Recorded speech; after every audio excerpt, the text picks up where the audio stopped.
was a little girl about as old as I, with a pink dress and a pink ribbon in her hair.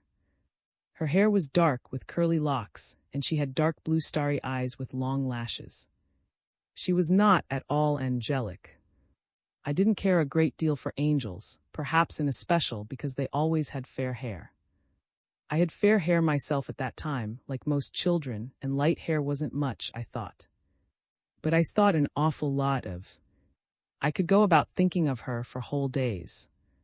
It was not seldom that she did something naughty, which I was blamed for, and sometimes I myself took the blame voluntarily. I cared no less for her on that account, but only wished that she would do more naughty things and I get the blame for them. But what was that bit of deviltry she hit upon? Let me think she ran off and hid somewhere where we were forbidden to go, in some dangerous place where there might be trolls and spooks. One time I remember clearly that she wheedled me into playing with matches, playing with fire, the most dangerous and most strictly forbidden thing there was. Didn't she set fire to an old dry bush in the garden? Why, to be sure she did, and I got the switch from Mother. Oh, how I cared for her. And sometimes she said words that shouldn't be said. The shivers went up and down my back, but I only wanted her to say them again. I don't know just where she lived. It wasn't in the same house as we did. The other children whom I played with didn't know her. But she must have lived in the same street, I suppose, in a little home with a garden surrounded by a fence. Or did she live in a garret cupola obliquely across the street, with flowers on the windowsill? I may just as well say right out that she didn't live anywhere.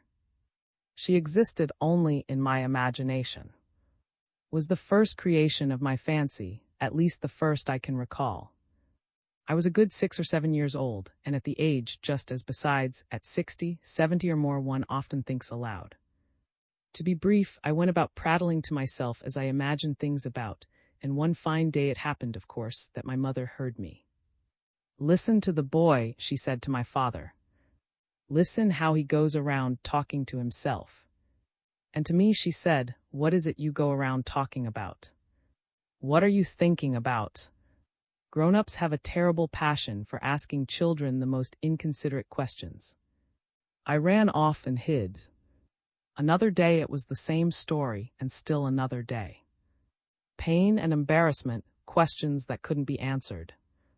My father said to me, "Other children talk to themselves up to 4 and 5 years old. You are too big for that." I perceived that things couldn't go on any longer, so something must be done. It occurred to me that it was the sibilant sound that betrayed me. That wouldn't do. So I changed its name to Ida. In that way I succeeded in having her sometimes in peace, but Ida never really got the same power of enchantment over me as. One fine day we became enemies. I quarreled with her and called her a silly girl, and perhaps I even went so far as to scratch her. I regretted it, to be sure, but wouldn't ask her pardon, and soon after I let her go to the deuce. At the same time, I learned to think in silence, and with a few exceptions have continued to do so. But whence had I got? In the same house with us lived a little girl, with whom I sometimes played. Her mother was in the ballet, and once she dressed herself in one of her mother's ballet skirts. But she was neither nor Ida. She performed no deviltries and had none of magic power over my heart. I must then, at the age of 7, have created, as the German creates a camel, out of the depths of my consciousness. Then, too, I was predestined. After that the years rolled on, and my genuinely literary impulses arrived, only quite late. The first strong urge came when one of my schoolmates, it was the present professor, at the Caroline Institute, during a lesson in mother tongue declaimed with powerful effect, Flying Dutchman. I became wild with enthusiasm, and for months afterwards dreamed of nothing else than being able at some period in the remote future to write something equally fine. So far I haven't succeeded, but why should one give up hope?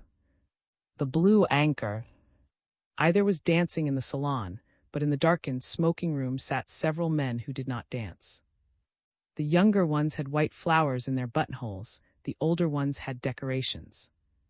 In the corner of a sofa sat a man a little apart from the others. He sat very silent and smiled as at a happy dream. His face was brown, but his forehead was white. His frock coat was as correct as anyone else's, and he had also a white flower in his buttonhole, but his left hand, which hung over the arm of the sofa, was tattooed with a blue anchor. As a matter of fact, it was not a ball. There had merely been a dinner, and afterwards there was dancing. A man with a decoration was standing in front of him. "You don't dance, mister Fant?" he inquired. Fant replied, "I've just been dancing with Miss." But as he said this, he felt that he blushed. Why should he have added with Miss? It was surely a matter of indifference with whom he had danced. Because he believed he had said something stupid, he was annoyed with the man to whom he had said it, and set to staring at his decoration without saying anything. Since this was a bogus foreign decoration of the worst sort, the man grew embarrassed, coughed, and passed on.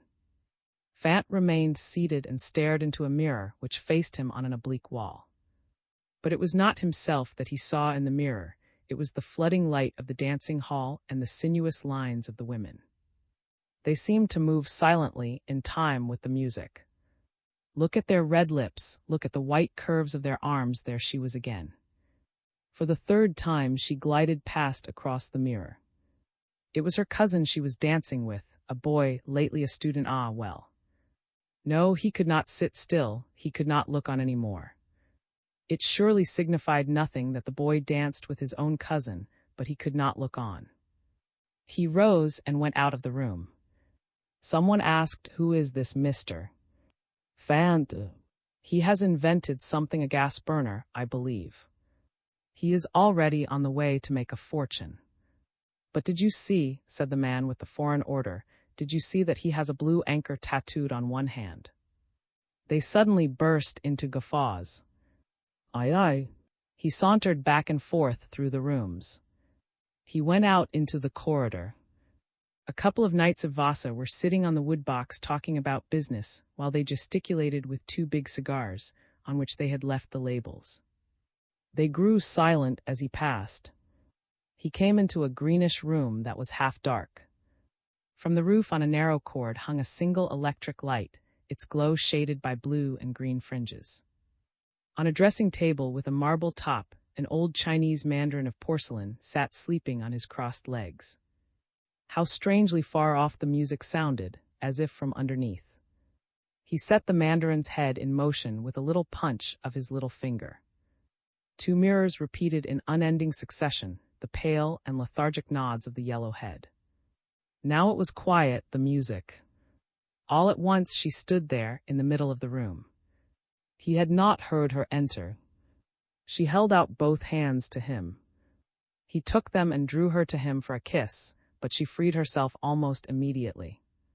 "Somebody's coming," she said. They listened.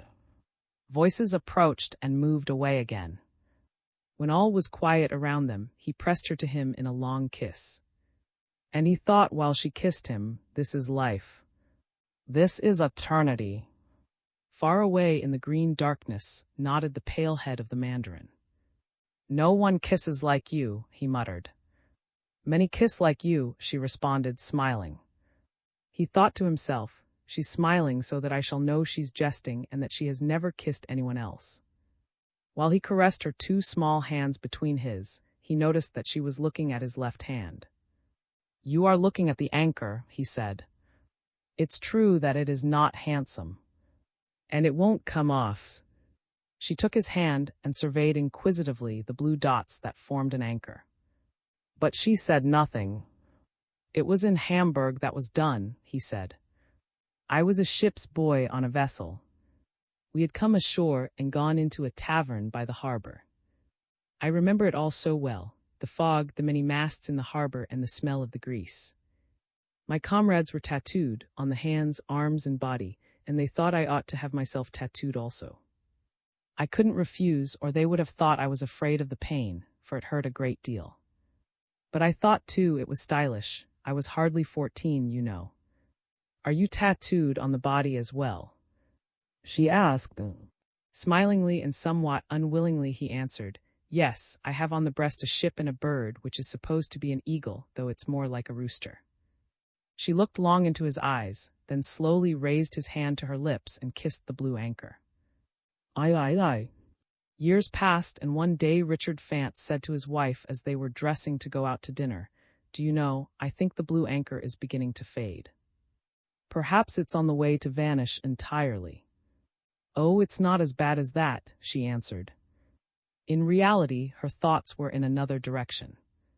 She was thinking of her cousin, Tom, who was at the embassy in Madrid. He had now been home for 2 months on a visit, and had promised to come and fetch them so as to go together to the dinner. "Hurry up," she said, "so that Tom won't have to wait for you." "I'm all ready," he replied. He had sat down in a corner in the shadow, fully dressed. She turned and scanned his attire. "You've forgotten your decoration," she remarked. "I don't want my decoration," he responded. "But Richard, could you be so discourteous to Tom, who got it for you? He went after his decoration." It was not one of the very worst, not an order of aura. It was a medium good decoration, a quite nice decoration. He fastened it on the lapel of his coat with the feeling that perhaps he really needed it, seeing that he had a blue anchor on his left hand. IV. There was a dance after the dinner, but Fant remained sitting in a sofa corner of the smoking room. By his side sat the man whom he had formerly annoyed by staring at his foreign decoration, but he was now a knight commander. They had become good friends and called each other by their first names when they said anything to each other, but they said nothing. They merely sat each in his corner of the sofa and smoked big cigars with labels and understood each other perfectly. The doctors had forbidden Fant to smoke strong cigars because he had a bad heart. But he had just lighted the third since dinner. In the mirror on the middle of the opposite wall, he saw the revolving of the dancers and the flood of light from the hall. He had often wondered how it was that they seemed to dance as though on felt or soft greensward, soundlessly. He understood now that it came from his seeing them in the mirror. Because the picture struck him from another quarter than the clatter and the music, he did not connect them, and over the flooring reflected in the mirror the dance appeared to go without noise. Look at the girls' white dresses. Behold their panting bosoms. He recollected that he had once seen her who was now his wife float past, as they did, in a girl's plain white ball dress. She was differently clad now. Say, there she was, sure enough, with him, her cousin. She remained standing a moment in the doorway, erect, slender, and delicate as always. She seemed as if quite naked under the stiff, variegated silk in which she had wrapped her body, and which was only held together by clasps at the shoulders and waist. They bent their heads together and whispered. No, he must move about a bit, stretch his legs a little. It is not good to sit still too long after a big dinner and smoke 3 black cigars. He lighted the 4th and began to saunter back and forward through the room. He went out into the corridor. 3 young men with white flowers in their buttonholes sat on the woodbox with cigarettes in holders and talked about women, but they became silent as he went past. He opened the door to the little green cabinet and went in. It was empty. He set the mandarin's yellow head in motion with a push of his knuckle and passed on to the window. The window pane breathed frost and wintry chill. He blew on it till there was a peephole between the ice flowers, put his eye to the glass and looked out. The sky was dark and glittering with stars. Highest up stood the dipper with its handle aloft. It was late then. He could not force himself to leave the room, because he felt a bitter and devouring desire for his wife and the kiss of old times, the kiss under the blue-green light from pearl fringe of the single electric light, the kiss which the mandarin had beheld in his nodding half-slumber. If she would only come now, precisely now.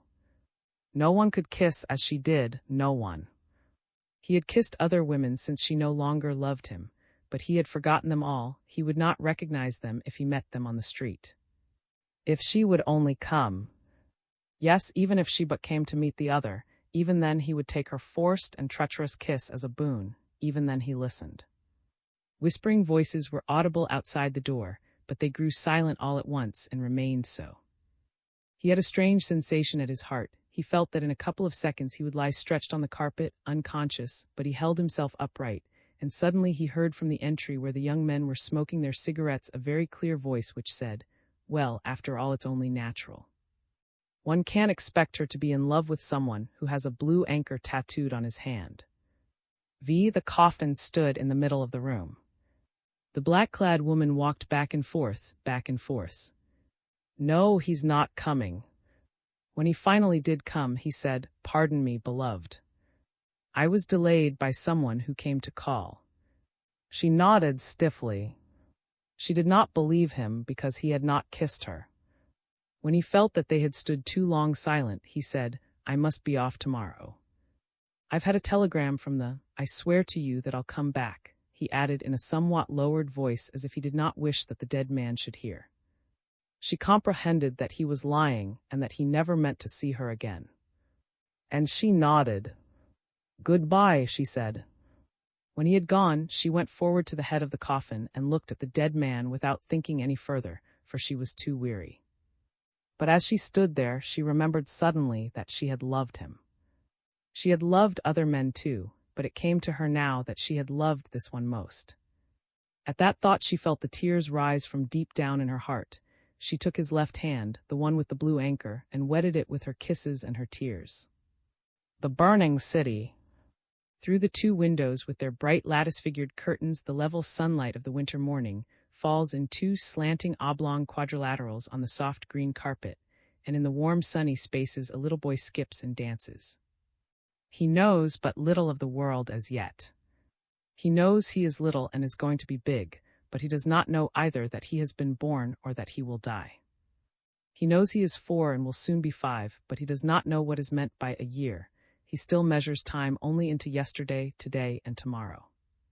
"Papa," he suddenly exclaims to his father, who has just finished breakfast and lighted his first cigar of the day, he being a person to measure time with cigars. "Papa, I dreamed so many things last night. I dreamed about the whole room. I dreamed about the chairs and the green carpet and the mirror and the clock and the stove and the shutters and the cupboards." With that he skips forward to the stove, where the fire flames and crackles and turns a somersault. He considers the stove and the place in front of it as the most important and dignified things in the room.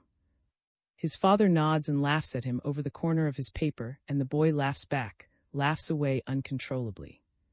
He is at the age when laughter is still only an utterance of joy, not of appreciation for the ridiculous. When he stood at the window some days ago and laughed at the moon, it was not because he found the moon funny, but because it gave him joy with its round, bright face. When he has had his laugh out, he clambers up on a chair and points to one of the pictures on the wall. "And I dreamed most of all about that picture," he says. The picture is a photograph of an old Dutch painting, a burning city. "Well, and what was it you dreamed?" his father asks. "I don't know. Comes think. Oh yes, I dreamed it was burning and that I patted. But generally you are afraid of doggies." "Yes, but on pictures I can pat them nicely." Then he laughs and skips and dances. At last he comes up to his father and says, "Papa dear, take down the picture. I want Papa to show me the picture again the way he did yesterday." The picture is a new arrival in the room. It came the day before. With the other pictures around the walls, the little boy has acquainted himself long ago. Uncle and Uncle I.E. and Uncle Napoleon and ugly old and grandmother when she was young. But the burning city is new, and is furthermore in itself a much more amusing picture than the others. The father humors the little boy, takes the picture down from the wall, and they enjoy it together. Over a broad estuary that winds toward the sea, and is filled with sloops and rowboats, runs an arched bridge with a fortified tower. On the left shore lies the burning city, rows of narrow houses with pointed gables, high roofs, churches, and towers, a throng of people running hither and thither, a sea of fire and flames, clouds of smoke, ladders raised against walls, horses running away with shaking loads, docks crowded with barrels and sacks and all manner of rubbish. On the river, a mass of people in a rowboat that is almost ready to capsize, while across the bridge people are running for dear life, and away off in the foreground stand 2 dogs sniffing at each other. But far in the background, where the estuary widens toward the sea, a much too small moon sits on the horizon in a mist of pale clouds, peeping wanly and sadly at all this misery. "Papa," inquires the little boy, "why is the city burning?" "Somebody was careless with fire," says the father. Who was it that was careless? Ah, one can't be sure of that so long afterwards. How long afterwards? It is many 100 years since that city was burned, says the father. This is a bit puzzling to the little boy, as the father clearly realizes, but he had to answer something. The boy sits quiet a moment and ponders. New thoughts and impressions about things stir in his brain and mingle with the old. He points with his little finger on the glass over the burning city and says, "Yes, but it was burning yesterday, and now today it's burning too." The father ventures on an explanation of the difference between pictures and reality. That is not a real city, he says, that is only a picture. The real city was burned up long, long ago. It is gone. The people that run about there waving their arms are dead and don't exist anymore. The houses have been burned up, the towers have fallen. The bridge is gone too. Have the towers burned down or tumbled down? Asks the boy. They have both burned and tumbled down. Are the steamboats dead too? The boats too have been gone long ago, replied the father.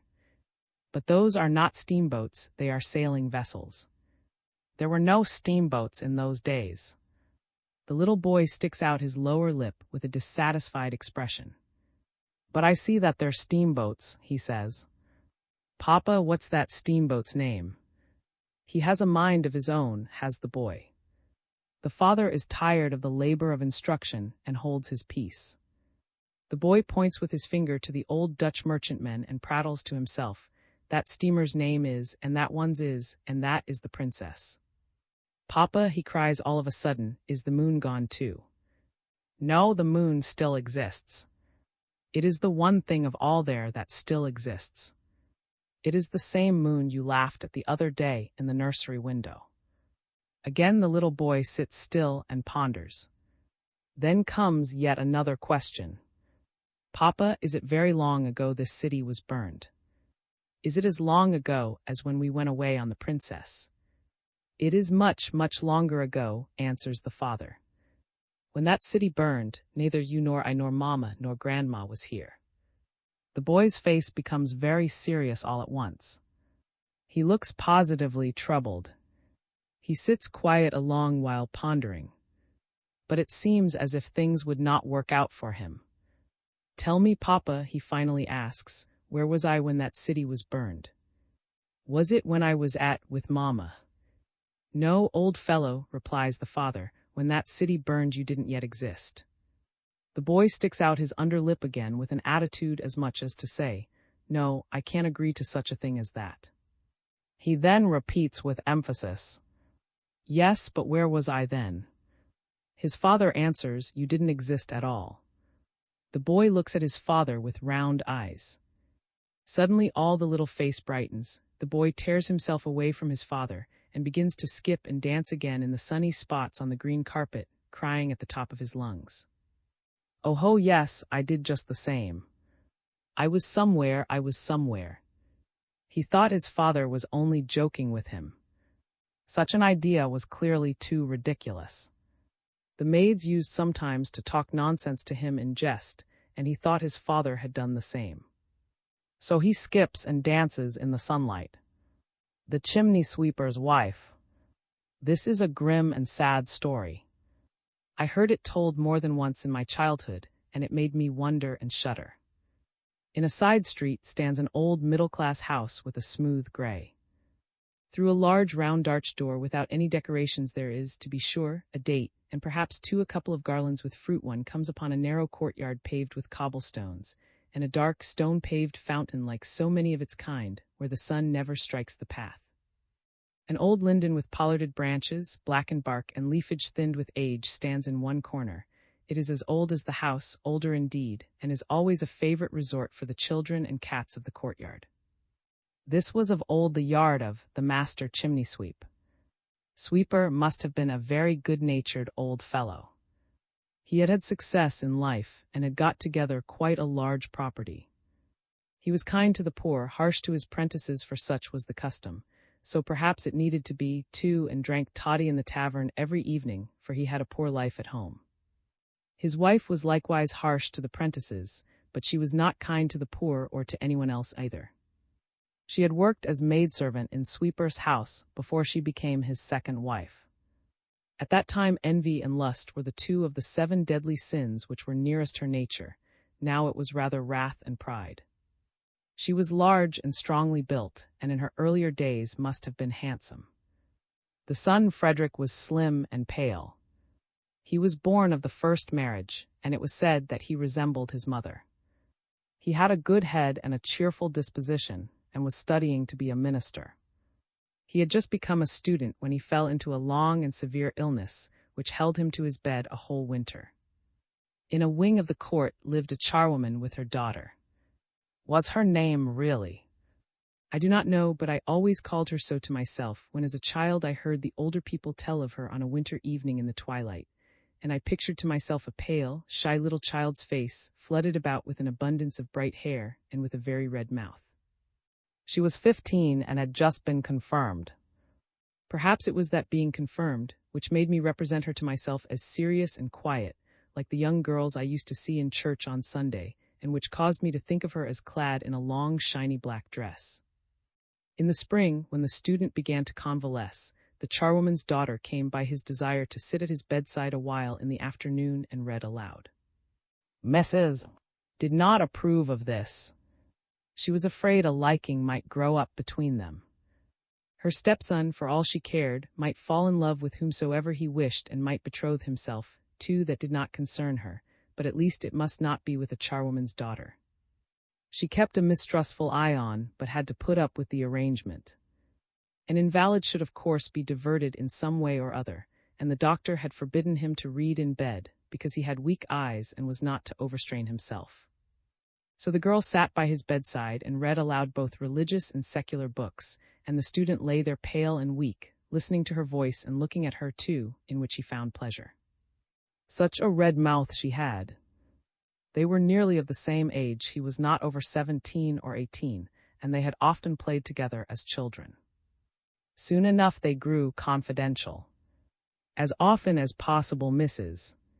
found some excuse to go into the sick room to see how things were getting on there. The two young folks ought to have noticed this and been on their guard, but then one does not always do as one ought.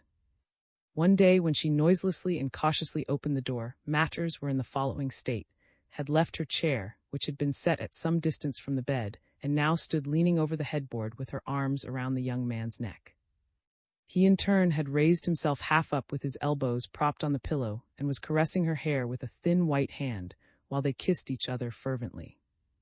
From time to time, also, they whispered certain broken words without meaning. The sweeper's wife grew dark red. Notwithstanding, she could not keep from smiling inwardly. Hadn't everything turned out exactly as she knew it would? But now there was going to be an end to it. Wrath and pride rose up within her, till they swelled and glowed from her cheeks and eyes, which sent out sparks. And who knows, while she stood there silent and unseen, regarding the two young people, who had neither eyes nor ears for anything but each other, who knows if envy and lust too did not covertly slink forth from their retreat and play each on its own hidden string within her soul. She did not reflect long, but stepped hastily forward to the bed, seized the girl's slender wrist in an iron grasp, gave her a disgraceful epithet, and flung her out of the door with a stream of the foulest abuse. Afterwards, in the interested presence of the servants and prentices, she swore a solemn and luscious oath that if the young girl ever again dared to set foot within her threshold, she should get her skin full of so many blows that she would not be able to stir a fin for 14 days. There was no one who doubted that she meant to keep her word. The invalid made no reproaches to his stepmother. Every time she went through the room he turned his face to the wall. He did not wish to see or speak to her after her performance with. But one day he confided to his father in private that he could not live unless might be his bride. The old chimney sweeper was surprised and vexed, but dared not immediately set up any serious opposition. His son was the one person he cared for, and who showed him any tenderness in return, and he could not endure the thought of losing him. He put the matter aside for future action, and gave his wife a share in his anxiety. How can I describe what occurred next? It sounds like an evil dream or a story made to frighten children when they are naughty, and yet it is true. It is supposed to have been on a Sunday evening in May that it happened. The courtyard is still, the street is still. Maybe someone hums a song through a kitchen window, or some children play down in the alley. The invalid is alone in his room. He is counting the quarter hours and the minutes. It is spring outside now. Soon it will be summer.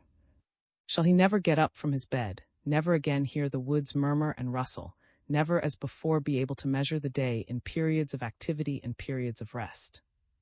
And if only he did not always see before him her face with the wild alarm in her look that came there when his stepmother seized her by the wrist.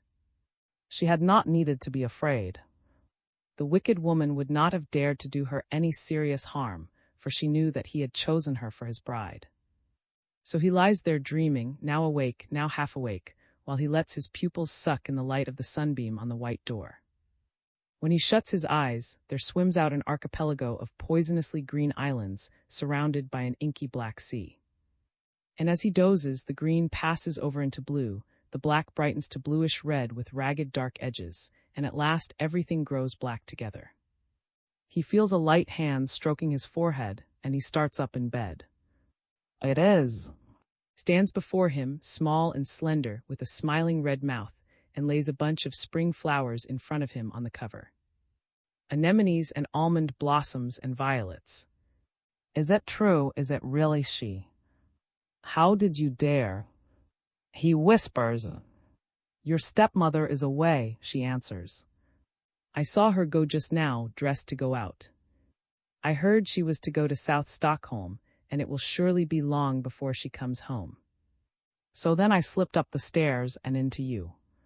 She stays a long while with him, telling of the woods where she has walked alone and listened to the birds and picked spring flowers for him whom she loves. And they kiss each other as often as possible and caress like two children, and both are happy, while the hours run and the sunbeam on the floor becomes burning gold and then red, then pales and fades away. Perhaps you ought to go, says Frederick. She may soon be home. What should I do if she wanted to beat you, I who am lying here sick and weak, who grow dizzy if I get up out of bed? Perhaps you ought to go. I'm not afraid, says. For she wants to show unmistakably that she loves him and that she will gladly suffer for her love's sake. Only when twilight comes does she kiss him for the last time and steal out of the house. She stops a minute in the courtyard and looks up at the window of the room where he is lying with her almond blossoms and violets on the bed cover.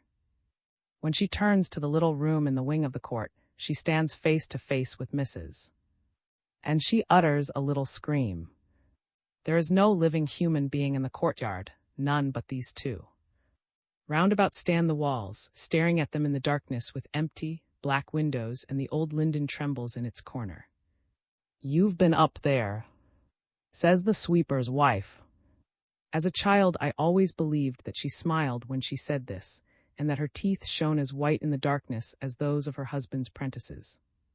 Yes, I have been with him, may perhaps have answered, defiant and erect even in her chalk-pale terror. What happened then? No one really knows, but probably there was a desperate pursuit round the courtyard. At the foot of the old linden, the girl tripped and fell. She dared not call for help for fear the invalid might hear, and besides, who would have helped her? Her mother was away at work. The infuriated woman was above her. She had meanwhile got hold of a weapon, a broomstick or something of the sort, and blow followed blow. A couple of half-strangled screams from a throat constricted by the dread of death, and then nothing more. A couple of prentices who had just come home stood down in the dark doorway and looked on. They did not move a finger to help the girl. Perhaps they did not dare. Perhaps, too, they were led by a faint hope of seeing their mistress carried off in a police wagon some day. When Mrs. went into the house after exercising her right of mastery, for she felt by instinct that she naturally had proprietary right to all over whom she could, and would exercise it, she stumbled against something soft in the stairway. It was Frederick. He had heard the faint screams, had sprung from bed and gone out, and had fallen on the stairs. Lived 3 days, she then died and was buried. Sweeper paid a sum of money to the charwoman, her mother, and there were no legal proceedings on the matter. Nevertheless, the old man took it hard. He went no more to the tavern to drink toddy, but generally sat at home in a leather-covered chair and spelled in an old Bible. He fell into a decline, grew silent and peculiar, and it was not a year before he too was dead and laid in earth. The son Frederick grew slowly better, but he never passed his examination as minister, for both his grasp of intellect and his memory had become weakened. He was often seen going with flowers to his grave. He walked leaning forward and very rapidly. Indeed, he almost ran, as if he had many important errands to attend to, and he mostly had a couple of books under his arm. To the end, he remained wholly weak-minded. And the sweeper's wife. She seems to have had a strong nature. There are people who are not exactly conscienceless, but who never of their own accord hit upon the idea that they have done anything wrong. It may happen that a fellow with bright buttons on his coat may clap them on the shoulder and request them to come along with him, then their conscience awakens. But no one came to Mrs. She sent her stepson to an asylum when he became too troublesome at home. She mourned her husband, as was proper and customary, and then she married again. When she drove to church on the bridal day, she wore a jacket of lilac-colored silk with gold braid, and was fixed up fit to kill, so said my grandmother, who was sitting at her window in the house opposite and saw the whole display while she was turning a leaf in her book of sermons. The clown. Yesterday a familiar face flitted by me on the street. It was pale and had a tired expression, but the features were sharp and strongly marked. I did not recall his name. I was sure I had seen him sometime, perhaps a long while ago, but I could not remember when or under what circumstances. His face had aroused my interest without my being able to explain why, and I dug all sorts of old recollections out of the junk room of my memory in order to identify him, but in vain. In the evening I was at the... There, to my surprise, I found him again on the stage in a minor role. He was but little disguised. I recognized him at once and looked for his name on the program. I found it, but it was unknown to me. I followed his acting with tense interest. He took the part of a miserably stupid and ridiculous servant, whom everybody made fun of. The role was as wretched as the piece, and he played it mechanically and conventionally, but in certain intonations his voice assumed a sharp and bitter character which did not belong to the part. They in my ear, those tones, till late into the night, as I went back and forth in my room. And with their help I at last succeeded in digging up the recollection with which they belonged. I discovered that we had been schoolmates, but he was many years younger than I. When I was in the highest class, he was in one of the lowest. When I was in the top class of the school, I was one day standing at the window toward the end of a lunch recess. Recesses at the school were an especial abomination of mine. I could never find anything to do. I knew that I did not know my lesson, and I could not set myself to going over it.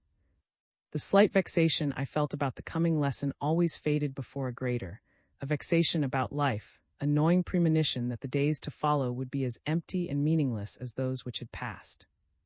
So I was walking back and forth with my hands in my jacket pockets, now and then stopping at the window, which was open.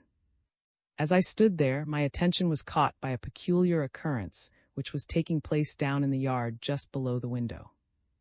A little boy in one of the lowest classes, a lad of 10 or 11, lay stretched on his back, surrounded by a crowd of other boys in a ring.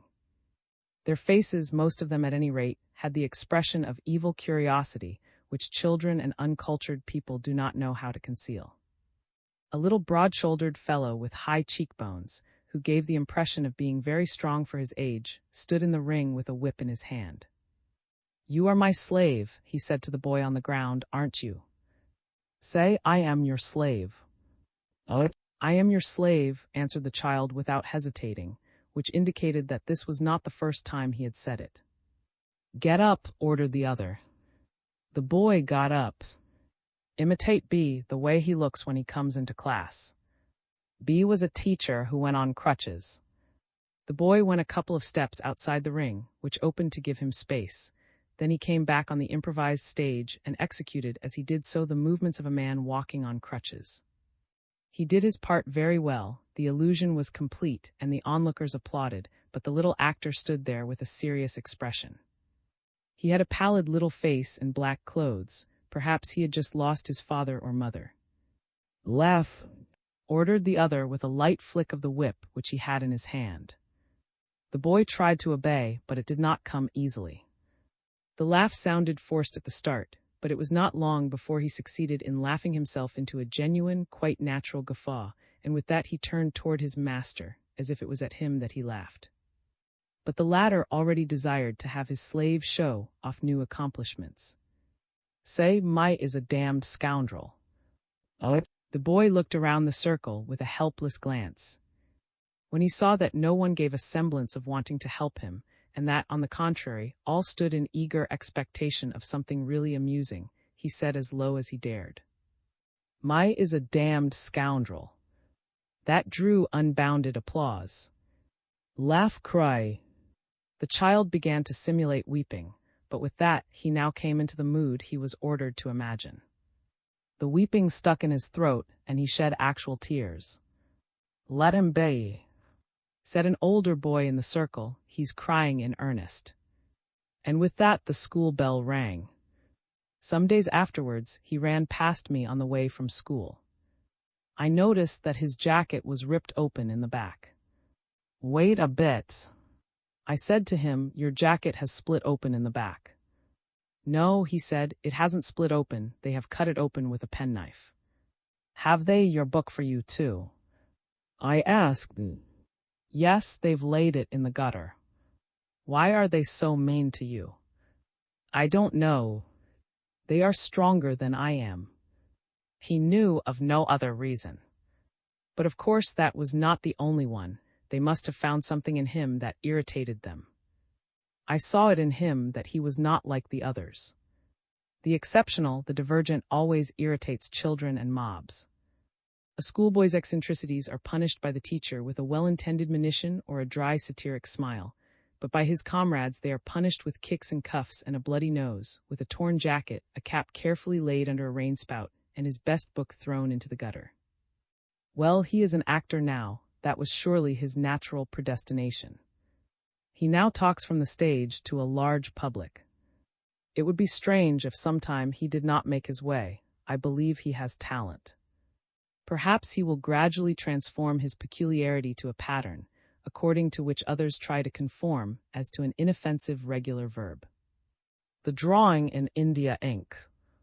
One day in April many years ago, in the time when I still wondered about the meaning of life, I went into a little cigar booth on a back street to buy a cigar. I selected a dark and angular L, stuffed it into my case, paid for it, and made ready to go. But at that moment it occurred to me to show the young girl who stood in the booth, and of whom I used often to buy my cigars, a little sketch in India ink, which I happened to have lying in a portfolio. I had got it from a young artist, and to my thinking it was very fine. "Look here," said I, handing it to her. "What do you think of that?" She took it in her hand with interested curiosity, and looked at it very long and closely. She turned it in various directions, and her face took on an expression of strained mental activity. "Well, what does it mean?" she asked finally with an inquisitive glance. I was a little surprised. "It doesn't mean anything in particular," I answered. "It's just a landscape. That's the ground and that's the sky, and that there is a road, an ordinary road." "Yes, I can see that," she interrupted in a somewhat unfriendly tone, "but I want to know what it means." I stood there embarrassed and irresolute. I had never happened to think that it ought to mean anything. But her idea was not to be removed. She had now got it into her head that the picture must be some sort of "Where is the cat?" affair. Why otherwise should I have shown it to her? At last she set it up against the window pane so as to make it transparent. Presumably someone had once shown her a peculiar kind of playing card, which in an ordinary light represents a 9 of diamonds or a knave of spades, but which, when one holds it up against the light, displays something indecent. But her investigation brought no result. She gave back the sketch, and I prepared to leave. Then all at once the poor girl grew very red in the face and burst out, with a sob in her throat. "Shame on you! It's real mean of you to make a fool of me like that. I know very well I'm a poor girl, and haven't been able to get myself a better education, but still, you don't need to make a fool of me. Can't you tell me what your picture means?" What was I to answer? I should have given much to be able to tell her what it meant, but I could not, for it meant precisely nothing. Ah, well, that was many years ago. I now smoke other cigars, which I buy in another shop, and I no longer wonder about the meaning of life, but that is not because I think I have found it. The dream of eternity. While I was still very young, I believed with entire certainty that I had an immortal soul. I regarded this as a holy and precious gift, and was both happy and proud over it. I often said to myself, the life I am living is a dark and troubled dream. Sometime I shall awaken to another dream which stands closer to reality and has a deeper meaning than this. Out of that dream I shall awaken to a third and afterwards to a fourth, and every new dream will stand nearer the truth than the one before. This approaching toward truth constitutes the meaning of life, which is subtle and profound. With the joy of knowing that in my immortal soul I possessed a capital which could not be lost in play or distrained upon for debt, I carried on a dissipated life and squandered like a prince both what was mine and what was not mine. But one evening I found myself with some of my cronies in a large hall, which glittered with gilt and electric light, while from its flooring rose a smell of decay. 2 young girls with painted faces and an old woman whose wrinkles were filled with plaster were dancing there on a platform, accompanied by the wail of the orchestra, cries of applause, and the clink of broken glass. We watched the women, drank a great deal, and conversed on the immortality of the soul. "It's foolish," said one of my comrades who was older than I, "it's foolish to believe that it would be a blessing to have an immortal soul.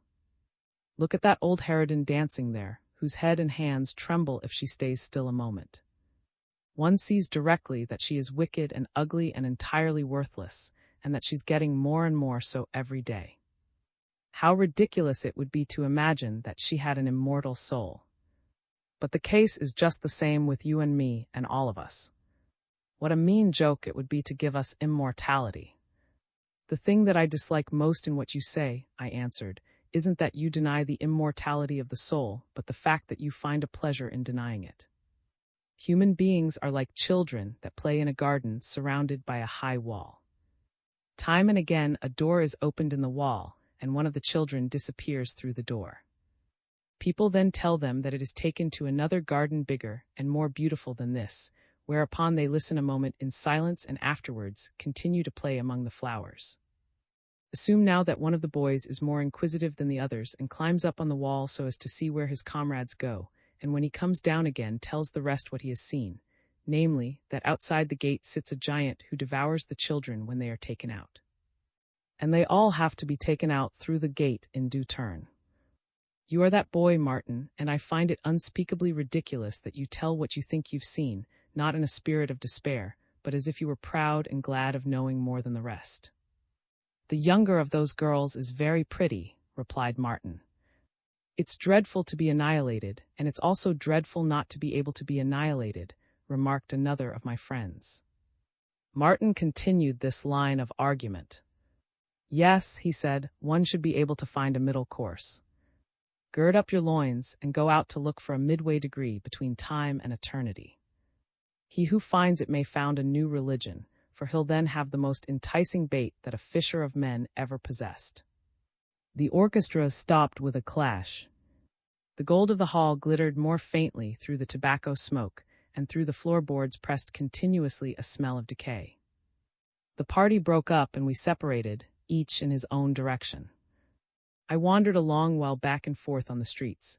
I came upon streets which I did not recognize and which I have never seen since, remarkably desolate and empty streets, where the houses seemed to open their lines to give me space whithersoever I turned my steps, and then to close up again behind my back. I did not know where I had got to, before all of a sudden I stood in front of my own door. It stood wide open. I went in through the door and up the stairs. At one of the stair windows I stopped and looked at the moon. I had not previously noticed that there was moonlight that evening. But I have never either before or after seen the moon look so. One could not say that it shone. It was ashen gray and pallid and unnaturally big. I stood a long while and stared at yonder moon, despite the fact that I was dreadfully tired and longed to get to sleep. I lived in the 3rd story.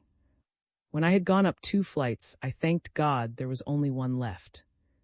But as I came up this flight, it struck me that the corridor was not dark, as it had always used to be, but faintly lighted like the other corridors where the moon glimmered in through the stair windows. But there were only 3 flights of stairs in the house besides the attic stairs. For that reason, the uppermost corridor was always dark.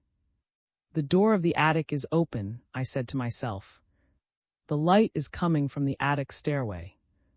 It's of the servants to leave the door of the attic open, for thieves might get up into the attic. But there was no attic door. There was only an ordinary stairway like the others. I had counted wrong then, I had still a flight to go up. But when I had mounted this flight and stood in the corridor, I had to control myself so as not to shriek aloud. For this corridor, too, was light, neither was there any attic door open, but a new stairway led up just as before. Through the stair window the moon glimmered in, and it was ashen gray and lustreless and unnaturally big. I rushed up the stairway. I could no longer think. I tottered up another and yet another. I did not count them any longer. I wanted to cry out, I wanted to wake that accursed house and see human beings around me, but my throat was constricted. Suddenly it occurred to me to try if I could read the names on the doorplates. What kind of people could it be that lived in this Tower of Babel? The moonlight was too faint. I struck a match and held it close to a brass plate. I read there the name of one of my friends who was dead. Then the bonds of my tongue were loosed and I shrieked, "Help! Help! Help!" That cry was my salvation, for it waked me up out of the terrible dream of eternity. The drizzle. Autumn is here again with its dismal days, and the sun is hiding himself in the darkest corner of the heavens, so that no one shall see how pale and aged and worn he has grown in this latter time. But while the wind whistles in the window chinks and the rain purls in the rainspouts and a wet dog howls in front of a closed gate down below on the street, and before the fire has burned down in our tile stove, I will tell you a story about the drizzle. Listen now. For some time back the good God had become so angered over the wickedness of men that he resolved to punish them by making them still. He should, in his great goodness, have liked above all things to have drowned them altogether in a new deluge. He had not forgotten how agreeable was the sight when all living creatures perished in the flood. But unfortunately, in a sentimental moment, he had promised Noah never to do so again.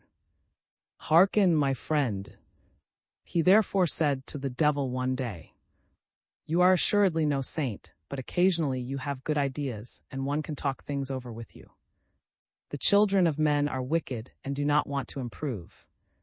My patience, which is infinite, has now come to an end, and I have resolved to punish them by making them still. The fact is, I hope, they will then collectively destroy each other and themselves.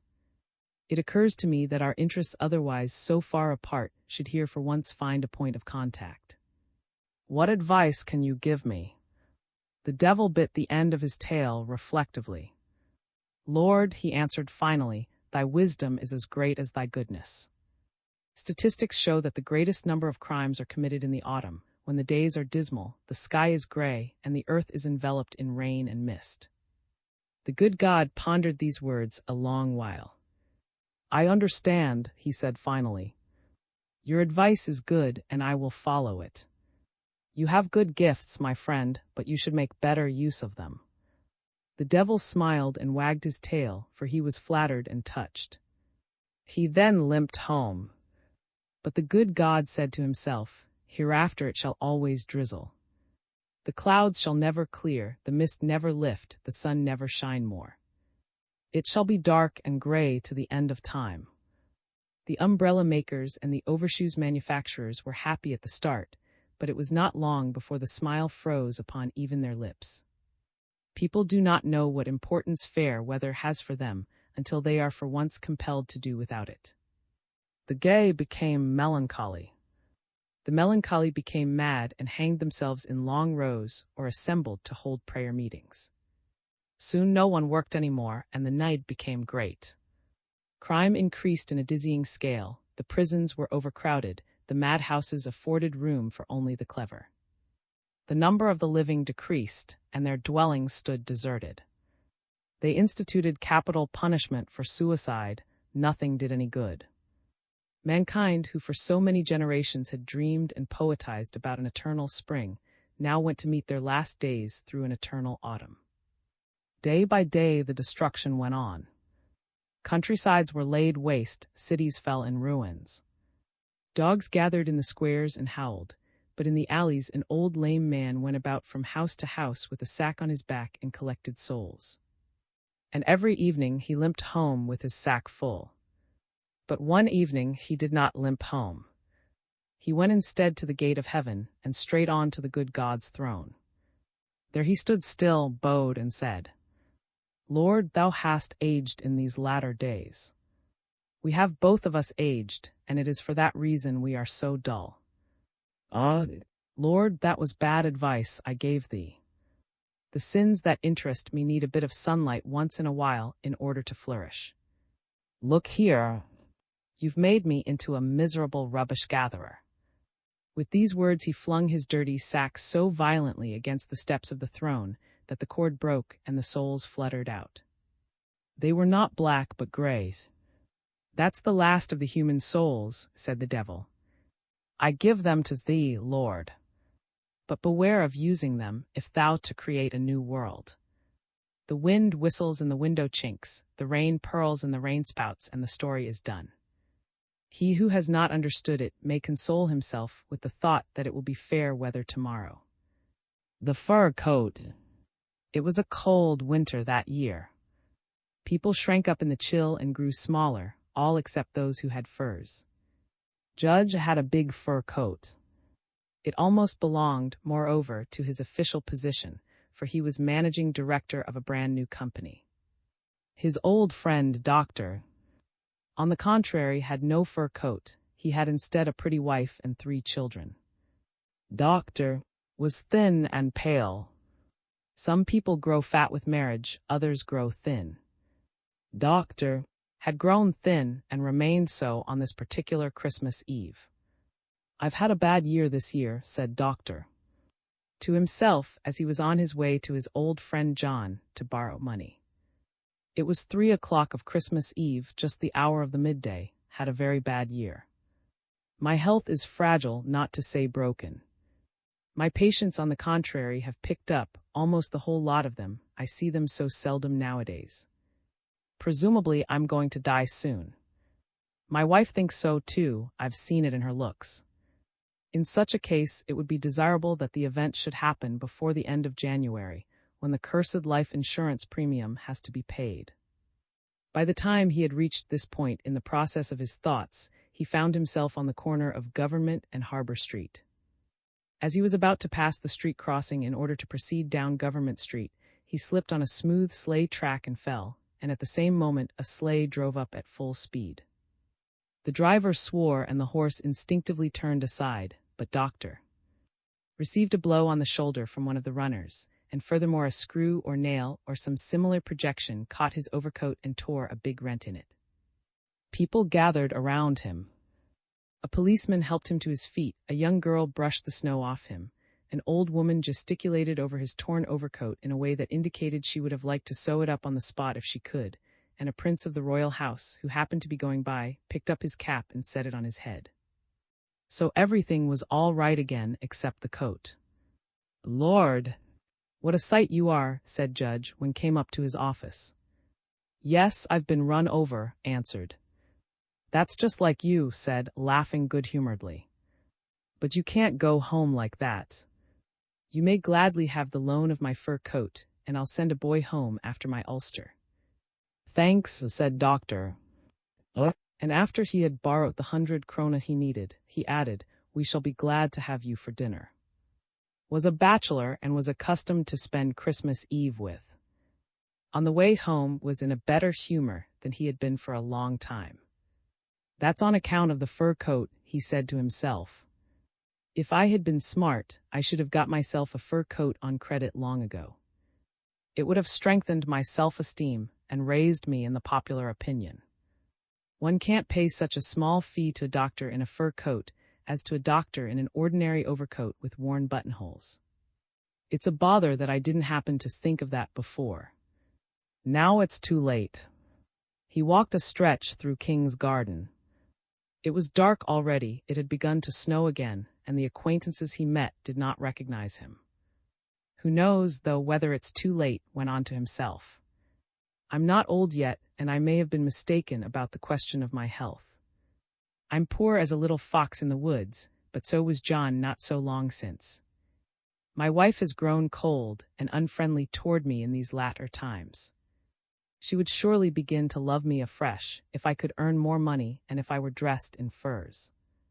It has seemed to me that she cared more for John since he got himself a fur coat than she did before. She was certainly a bit sweet on him when she was a young girl, too, but he never courted her. On the contrary, he said to her and to everybody that he wouldn't dare to marry on less than 10,000 a year. But I dared, and Ellen was a poor girl who wanted to marry. I don't believe she was so much in love with me that I should have been able to seduce her if I had wished to. But I didn't want to either. How could I have dreamed of that sort of love? I haven't thought of that since I was 16 and saw Faust the first time at the opera with. I'm sure, though, she was fond of me when we were first married. One can't be mistaken about such a thing as that. Why couldn't she be again? In the first days after our marriage, she always said spiteful things to John whenever they met. But then he built up a company, invited us often to and got himself a fur coat. And so naturally in time my wife grew tired of saying spiteful things to him. Had still several errands to do before dinner. It was already 5:30 when he came home laden with parcels. He felt very tender in his left shoulder. Otherwise, there was nothing that reminded him of his mishap in the afternoon except the fur coat. It'll be fun to see what my wife will do when she sees me in a fur coat, said Doctor. To himself. The hall was quite dark. The lamp was never lighted unless visitors were expected. I hear her in the parlor now, thought Doctor. She walks as lightly as a little bird. It's remarkable that I still get warm around the heart every time I hear her step in the next room. Doctor was right in his supposition that his wife would give him a more loving reception when he had on a fur coat than she was otherwise wont to do. She stole up close to him in the darkest corner of the hall, twined her arms about his neck, and kissed him warmly and intensively. Then she burrowed her head into the collar of his fur coat and whispered, "Isn't home yet?" "Yes," answered Doctor, in a voice that trembled slightly while he caressed her hair with both hands. "Yes, he's home." A big fire flamed in Doctor's workroom. Whiskey and water stood on the table. Judge lay stretched out in a large leather easy-chair and smoked a cigar. Doctor sat huddled in a corner of the sofa. The door was open on the hall where Mrs. and the children were busy lighting the Christmas tree. Dinner had been very quiet. Only the children had twittered and prattled to one another and been happy. "You're not saying anything, old fellow," said. "Is it that you're sitting worrying over your torn overcoat?" "No," answered, "it's rather over the fur coat." There was a few minutes' silence before he continued. "I'm thinking of something else, too. I'm sitting thinking that this is the last Christmas we shall celebrate together. I'm a doctor, and I know I've not many days left. I know it now with full certainty. I want, therefore, to thank you for all the kindness you've shown me and my wife in these last times." "Oh, you're mistaken," muttered, looking away. "No," replied, "I'm not mistaken. And I want also to thank you for lending me your fur coat. It has given me the last seconds of happiness I have known in my life." The Kesel. There was once a young girl and a very young man. They sat on a stone on a promontory that ran out into the lake, and the waves splashed at their feet. They sat silent, each wrapped in thought, and watched the sun go down. He thought that he should very much like to kiss her. When he looked at her mouth, it occurred to him that this was just what it was meant for. He had, to be sure, seen girls prettier than she was, and he was really in love with someone else. But this other he could surely never kiss because she was an ideal, a star, and what availed the desire of the moth for the star? She thought that she should very much like to have him kiss her, so that she might have occasion to be downright angry with him and show how deeply she despised him. She would get up, pull her skirts tightly round her, give him a glance brimmed with icy contempt, and go off erect and calm without any unnecessary haste. But in order that he might not divine what she thought, she asked in a low, soft voice, "Do you think there is another life after this?" He thought it would be easier to kiss her if he said yes. But he could not remember for certain what he might have said on other occasions about the same subject, and he was afraid of contradicting himself. He therefore looked her deep in the eyes and answered, "There are times when I think so." This answer pleased her extraordinarily, and she thought, "At least I like his hair and his forehead too. It's only a pity his nose is so ugly, and then of course he has no standing, he's just a student who is reading for his examinations." That was not the sort of beau to vex her friends with. He thought, "Now I can certainly kiss her." He was nevertheless terribly afraid. He had never before kissed a girl of good family, and he wondered if it might not be dangerous. Her father was lying asleep in a hammock a little way off, and he was the mayor of the town. She thought, "Perhaps it will be still better if I give him a box on the ear when he kisses me." And she thought again, "Why doesn't he kiss me? Am I so ugly and disagreeable?" She leaned forward over the water to see her reflection, but her image was broken by the splashing of the water. She thought again, "I wonder how it will feel when he kisses me." As a matter of fact, she had only been kissed once, by a lieutenant after a ball at the town hotel. He had smelt so abominably of punch and cigars that she had felt but little flattered, although to be sure he was a lieutenant, but otherwise she had not much cared for the kiss. Furthermore, she hated him because he had not been attentive to her afterwards, or indeed shown any interest in her at all. While they sat so, each engrossed in private thoughts, the sun went down and it grew dark. And he thought, "Seeing that she is still sitting with me, though the sun is gone and it has become dark, it may be that she wouldn't so much object to my kissing her." Then he laid his arms softly around her neck. She had not expected this at all. She had imagined he would merely kiss her and nothing more, and with that she would give him a box on the ear and go off like a princess. Now she didn't know what she should do. She wanted, of course, to be angry with him, but at the same time she didn't want to lose the kiss. She therefore sat quite still. Thereupon he kissed her. It felt much more strange than she had supposed. She felt that she was growing pale and faint. She entirely forgot that she was to give him a box on the ear, and that he was only a student reading for his examination. But he thought of a passage in a book by a religious physician on the sex life of woman, which read, "One must guard against letting the marital embrace come under the dominion of sensuality." And he thought that this must be very difficult to guard against, if even a kiss could do so much. When the moon came up, they were still sitting there and kissing. She whispered into his ear, "I loved you from the first hour I saw you." And he replied, "There has never been anyone in the world for me but you." Short fiction. A masterless dog. A man died, and after he was dead no one looked after his black dog. The dog mourned him long and bitterly. He did not, however, lie down to die on his master's grave, possibly because he did not know where it was, possibly, too, because he was at bottom a young and happy dog, who considered that there was still something left for him in life. There are two kinds of dogs, dogs that have a master and dogs that have none. Outwardly the difference is not material. A masterless dog may be as fat as others, often. No, the difference lies in another direction. Mankind is for dogs the infinite, providence. To obey a master, to follow him, rely upon him, that is, so to speak, the meaning of a dog's existence. To be sure, he has not his master in his thoughts every minute of the day, nor does he always follow close at his heels. No, he often runs about of his own accord with businesslike intent, sniffs around the corners of houses, makes alliance with his kind, snatches a bone if it comes in his way, and concerns himself about much. Yet on the instant that his master whistles, all this is out of his canine head more quickly than the scourge drove the hucksters out of the temple, for he knows that there is but one thing he must attend to. So forgetting his house corner and his bone and his companions, he hurries to his master. The dog whose master died without the dog's knowing how, and who was buried without the dog's knowing where, mourned him long, but as the days passed and nothing occurred to remind him of his master, he forgot him. He no longer perceived the scent of his master's footsteps on the street where he lived. As he rolled about on a grass plot with a comrade, it often happened that a whistle pierced the air, and in that instant his comrade had vanished like the wind. Then he pricked up his ears, but no whistle resembled his master. So he forgot him, and he forgot still more. He forgot that he had ever had a master.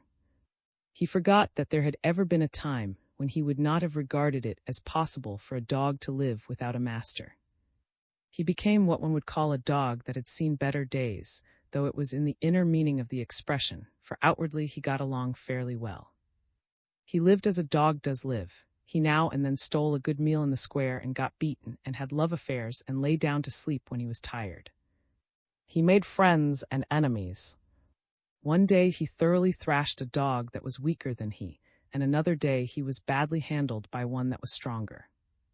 Early in the morning one might see him run out along his master's street, where out of habit he mostly continued to resort.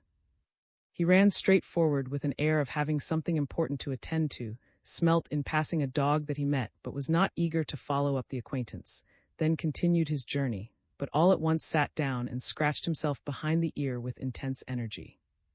The next moment he started up and flew right across the street to chase a red cat down into a cellar window, whereupon, reassuming his business manner, he proceeded on his way and vanished around the corner. So his day was spent. 1 year followed close in the track of another, and he grew old without noticing it. Then there came at last a gloomy evening. It was wet and cold, and now and then there came a shower. The old dog had been all day on an expedition down in the city. He walked slowly along the street, limping a little. A couple of times he stood still and shook his black hide, which with the years had become sprinkled with gray about the head and neck. According to his wont he walked and sniffed, now to right, now to left. He took an excursion in at a gateway, and when he came out had another dog in his company. Next moment came a third. They were young and sportive dogs that wanted to entice him to play, but he was in a bad humor, and furthermore it began to sleet. Then a whistle pierced the air, a long and sharp whistle. The old dog looked at both the young ones, but they paid no attention. It was not one of their masters that whistled. Then the old masterless dog pricked up his ears. He felt all at once so strange. There was a fresh whistle, and the old dog sprang irresolutely first to one side, then to the other. It was his master that whistled, and he surely had to follow. For the third time someone whistled, sharply and persistently as before. Where is he then, in what direction? How could I have been separated from my master? And when did it happen, yesterday or day before yesterday, or perhaps only a little while ago? And what did my master look like, and what sort of smell had he, and where is he, where is he? He sprang about and sniffed at all but none of them was his master, and none wanted to be. Then he turned and bounded along the street. At the corner he stood still and looked around in all directions. His master was not there. Then he went back down the street at a gallop. The mud spattered about him and the rain dripped from his fur. He stood at all the corners, but nowhere was his master. Then he sat down on his haunches at a street crossing, stretched his shaggy head toward heaven, and howled. Have you ever heard such a forgotten, masterless dog, when he stretches his neck toward heaven and howls? The other dogs slink softly away with their tails between their legs, for they cannot comfort him and they cannot help him. The parson's cows. I had not seen my old student comrade, pastor of, for 10 years when, on a fine warm summer evening just a little while ago, we ran into each other on the corner of the sidewalk in front of the Grand Hotel. We had been at the same mess table at Uppsala where I was studying something, I don't remember what, probably the piano, but he was studying, and was a very serious young man, except on Saturday nights. For he had regular habits and was exact in everything, even in the matter of youthful indulgence. He had an excellent head, and as he was also of a good old clerical family and had more than one bishop, if not for blood uncle at least for uncle by courtesy, he had made his way quickly, so that while he was still quite young he had been assigned to a fairly good parish. All this has given him a predominantly bright and harmonious conception of Christianity, and when I saw him coming toward me on the sidewalk with arms outspread, as if it had been only a week ago we had parted at. I should have believed from his expression that it was Saturday night, if I hadn't known it was only Friday. We sat us down at a table under the awning of the restaurant and were served with various refreshments. It so happened that we came to the end of our student memories more quickly than we expected, and our conversation dealt mostly with the present. I was informed that he had already been married for the second time, and that his second venture promised to be as happy as his first would have been, had the Lord so ordained. He talked about his charming life out in the country, which he wouldn't change for anything else in the world. He was fond of his congregation, and believed that they in turn respected him. We also touched on the subject of present religious tendencies, and I asked, among other things, if he was much bothered by revivalists in his community. "You mean the independents?" He said. "No, I can't say that I am." It was vexatious when the Archbishop came on his visitation and saw that more people streamed into the meeting house than into church. But I was new in the district, my predecessor was made the scapegoat, and since then conditions have changed for the better. There is a more conciliatory spirit, and though I can't exactly say I have more people in church than before, at least God be thanked there are fewer in the meeting house. Ah well, and there's a special reason for that. He broke off and looked very mysterious, but I asked no further questions, and we sat silent for a minute. On the sidewalk in front of us, an occasional lean Yankee was parading amid the fat. From the river terrace came the last bars of a Viennese waltz, which left behind a strange stillness, and through the midst of this stillness burst the lowing of a cow. It proceeded from one of the coast boats which had just come in at the dock. A moment later we could hear the cow trampling on the gangway, another followed, and we saw a little old peasant leading both the cows after him on one rope. "They are beautiful cows," said the clergyman, "though not so beautiful as mine. I have the handsomest in the whole parish. But one must see cows in a green landscape to appreciate them. There is nothing I'm fonder of than my cows among the things of this world, I mean, of course. But for that too there's a special reason." "Precisely." "Let me tell you the whole story, about the cows, the independence, and my marriage. It all belongs together." "Aye, aye." "You may perhaps remember that it was very warm last summer, especially just before midsummer. One day I was going the rounds of my place, as usual. I went out along the ditches in the full sunlight, crossed a meadow where my people were cutting hay, and came to the pasture where my cows were grazing. You can't imagine how handsome they looked between the birch trunks. I scratched them behind the horns and talked to them the way I do, to Primrose and Buttercup and White Girl. She is my bell cow. She has no horns and is as white as milk, and to Hercules, my bull, who is a combination of strength and mildness. No animal is better tempered than a bull, if only one doesn't irritate him at the start. I talked to them all, and they answered me as well as they could, lowing after me when I left. I also talked with an enlightened tailor whom I met on the slope, a man who was a pillar of strength among the awakened in the parish. I've even heard tell that he used to drive out devils. He responded a bit wryly, of course, and then I came down to the lake. There it lay still and shining. It's a principle with me never to go in swimming before midsummer, but it was only a couple of days till then, and I was perspiring with the heat. I couldn't resist. In a twinkling my clothes were off, I jumped into the water and swam out.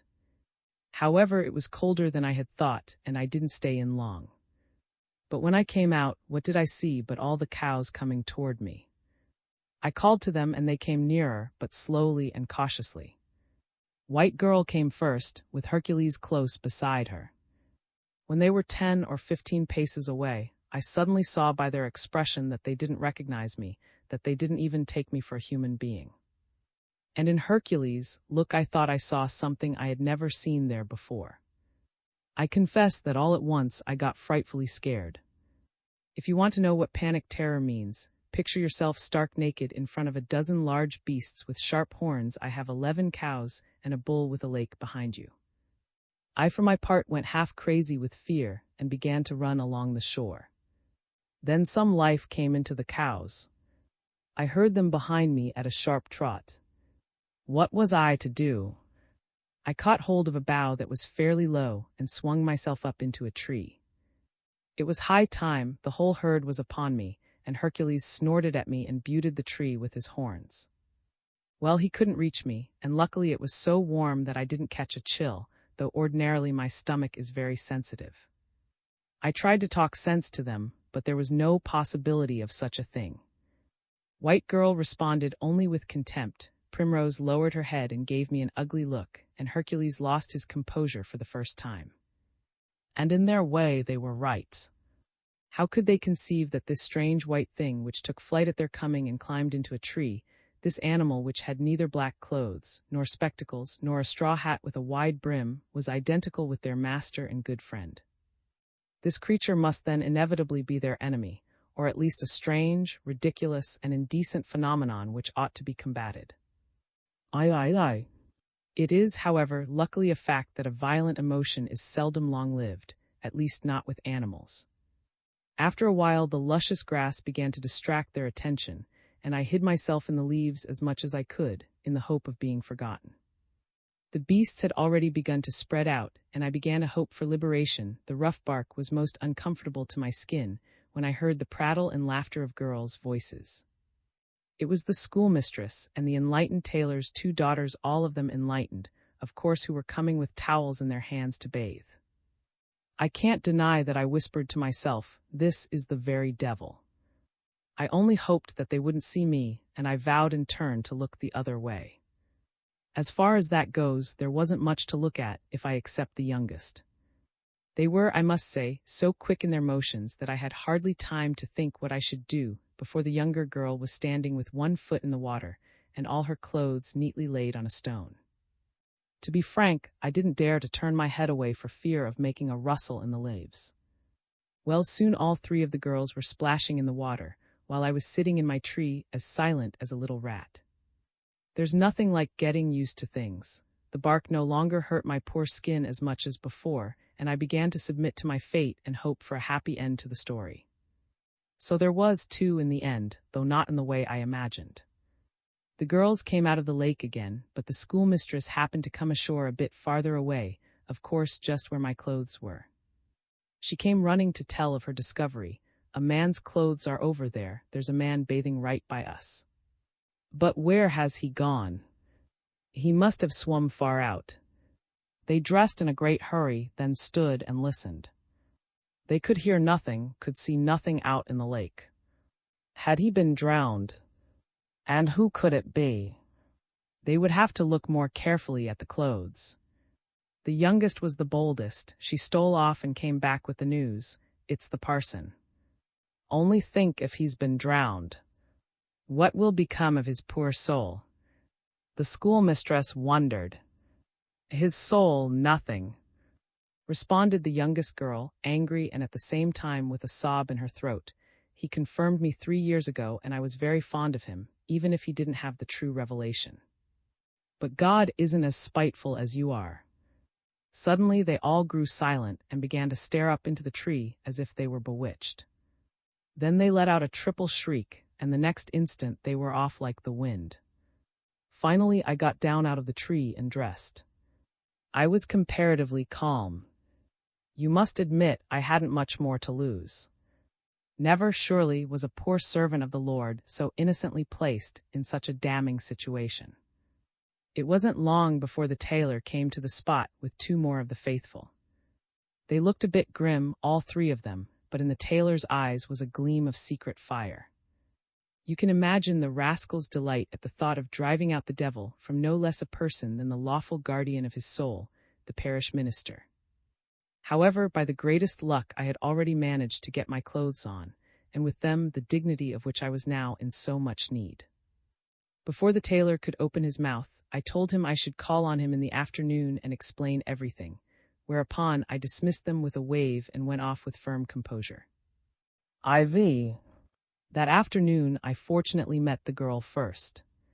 She was standing by a bush in the orchard eating gooseberries. Her father, I should mention, had a fine place with an excellent orchard. He had been blessed outwardly as well as inwardly, had saved his money and bought this house. I explained everything to her, and the dear child believed me at once. She was the only sensible one of the lot. First she had thought I was crazy to have climbed up naked into a tree, but when she heard me talk and saw that I had my wits in control, she believed me right away. She was a simple-hearted, unsophisticated girl, and what had happened did not seem to her nearly so dreadful as I had thought. It is assuredly true, as someone has said, that woman is closer to nature than man, and that she feels much less shame about natural things than do we, although we always think the opposite when we are young and do not know her. But what about the tailor? He never would believe me. But that didn't, of course, prevent him from feeling flattered when a couple of months later I came to ask for the hand of his daughter. You will have gathered by this time that it is she who is now my wife. But my father-in-law still believes I climbed up into a tree naked to see the girls bathe. For his family's sake, however, he regards this as a very natural and pardonable fault, which I have completely atoned for since. But among his fellow believers his indulgence toward me has awakened surprise and displeasure, and that is why the services at the meeting house which he and his family conduct are no longer so well attended as formerly. As it was getting late, we rose to depart.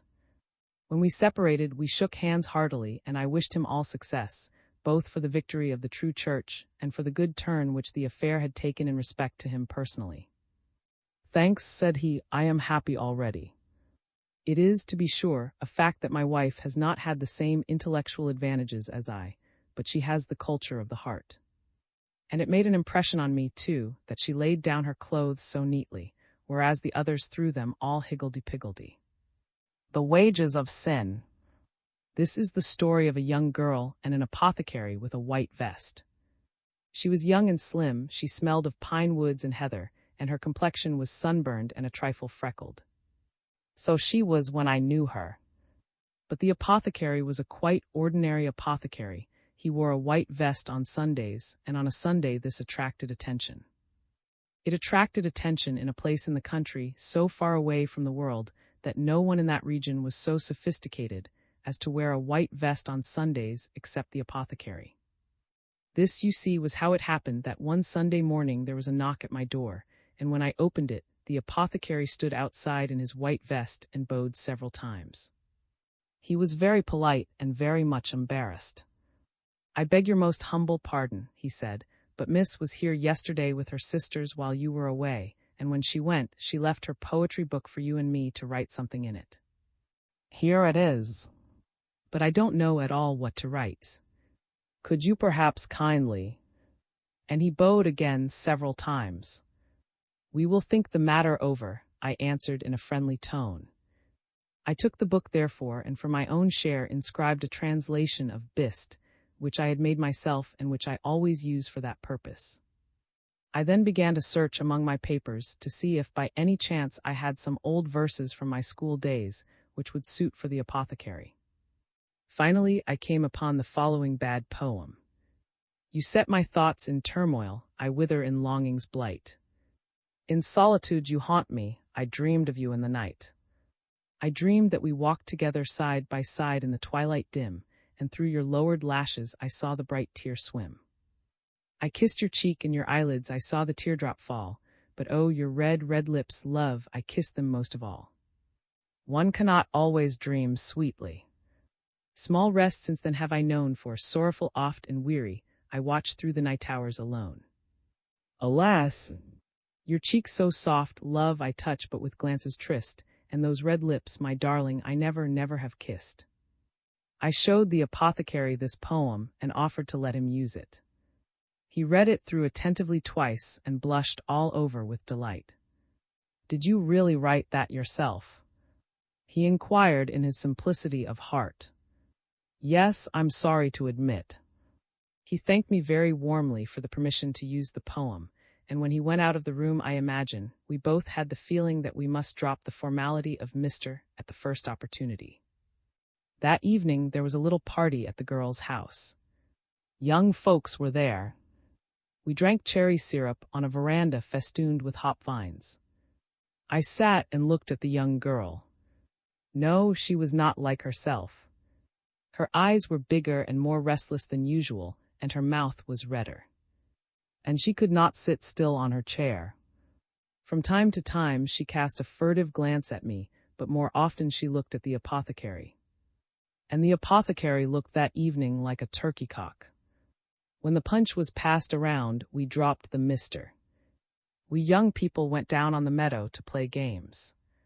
We tossed rings and played other games, and meanwhile the sun went down behind the hills and it grew dark. We had laid the rings and the sword in a heap on the ground, and were now standing in groups, whispering and smiling, while the dusk came on.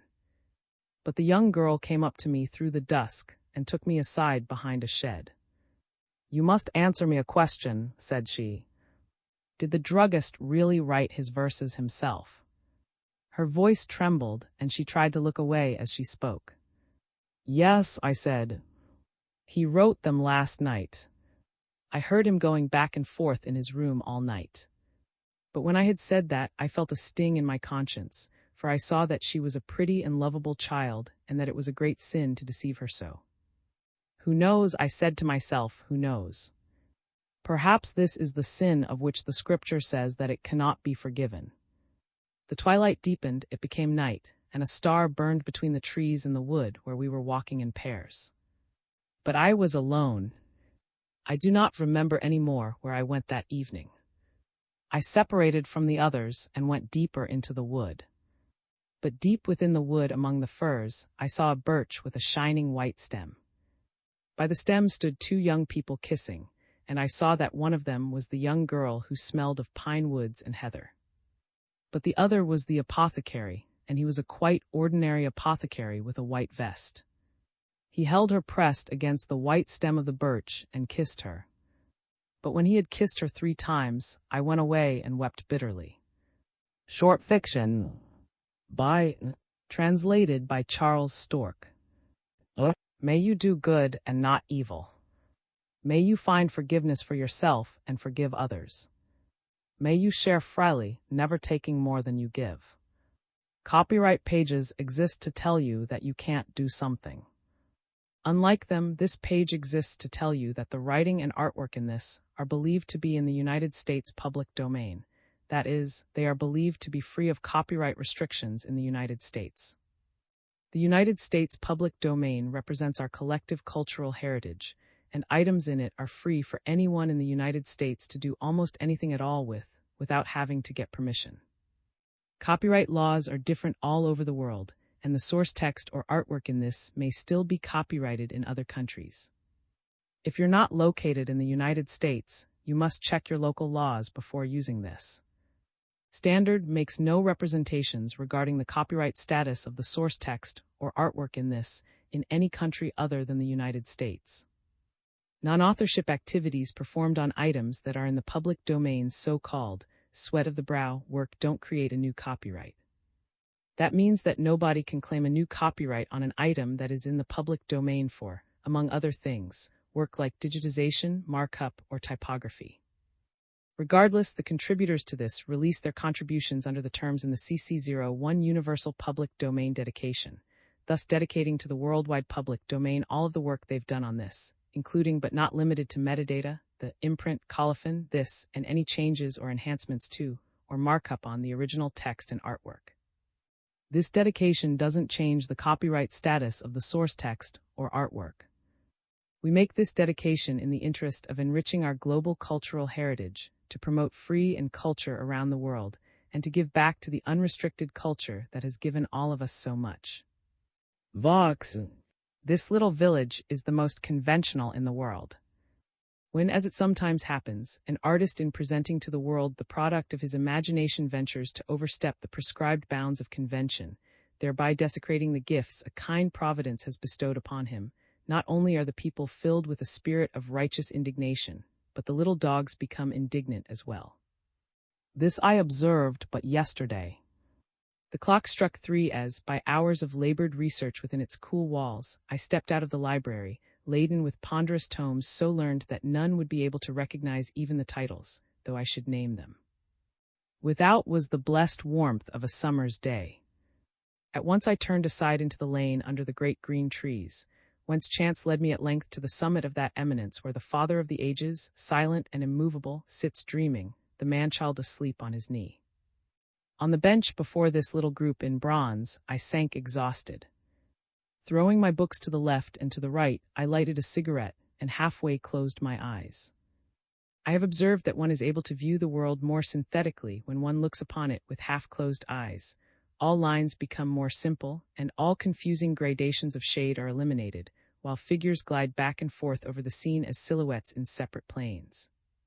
Doubly fortunate it was that at that moment I was sitting thus with half-closed eyes, when two frightfully hideous old women came past, leading a little black dog by a string.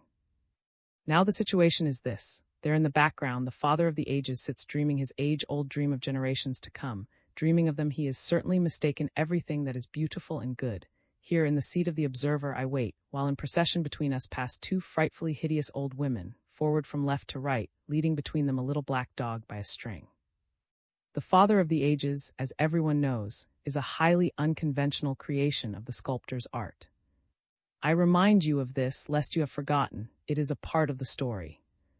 It is before this great bronze statue that these two frightfully hideous old women now stop, giving vent to their opinions about art. I cannot hear their words, but the vehement nodding of their heads and the excitable movements of their greenish-black parasols, aloft in the air, give evidence that they regard the matter rather from a moral than in point of view, and their judgment of this subject becomes one of positive disapproval. In the meantime, the little dog runs here and there, as far as his string will allow. Finally, he becomes aware that a matter of great importance claims the attention of his mistresses, a matter which consequently becomes of great interest to him as well. It proves to be nothing less than the very bronze statue which rises there before us on the grassy carpet.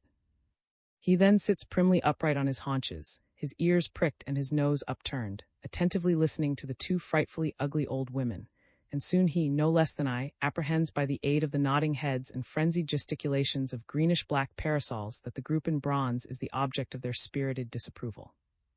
It follows, then, in the natural order of things, that he is immediately possessed by an unquenchable hatred toward this group, otherwise he would be, indeed, a very inferior dog. He growls and rushes at the group in bronze with such unmistakable fury that the old women become frightened and are silenced at once. The scene becomes suddenly animated. On one side, the little dog, with frothing mouth and eyes shining wide with mingled loyalty and hatred, makes spring upon spring against his new and deadly enemy. He snarls. On the other side, there are two pale, lean, black-clothed, frightfully hideous old women who pull and tug at his string, and slowly, inch by inch, succeed in moving themselves and the little dog until finally they pass to the left, disappearing out of the line of vision. Error! Yelps the little dog once more and disappears. Therewith he is out of the story, but the story is not ended. Everybody knows that when one little dog begins to bark, it is an invitation for all the little dogs in the neighborhood immediately to join in. Now is full of young and playful little dogs that roll about on the grassy carpet and spend their days in innocent diversion, prepared at any time when occasion demands to rush up at once, crying, "Error." "Hear that barking," say these little dogs one to another, "now we too must take a part." And here they come, rushing from every direction, from the library fount, from statue, and all the way from knoll, until finally they reach the statue, the father of the ages, where they bark in chorus, I hear them barking still. Table of contents. Imprenta. Forward. Short fiction. The chimney sweeper's wife. Bloom. The fur coat. The blue anchor. Ivy. Vein. The kiss. The dream of eternity. The drizzle. The drawing in India ink. The wages of sin. Communion. The clown. A masterless dog. Vox. Margate. The burning city. Archimedes' point. The parson's cows. Ivy. The chimney sweeper's wife. Bloom. The fur coat. The blue anchor. Ivy.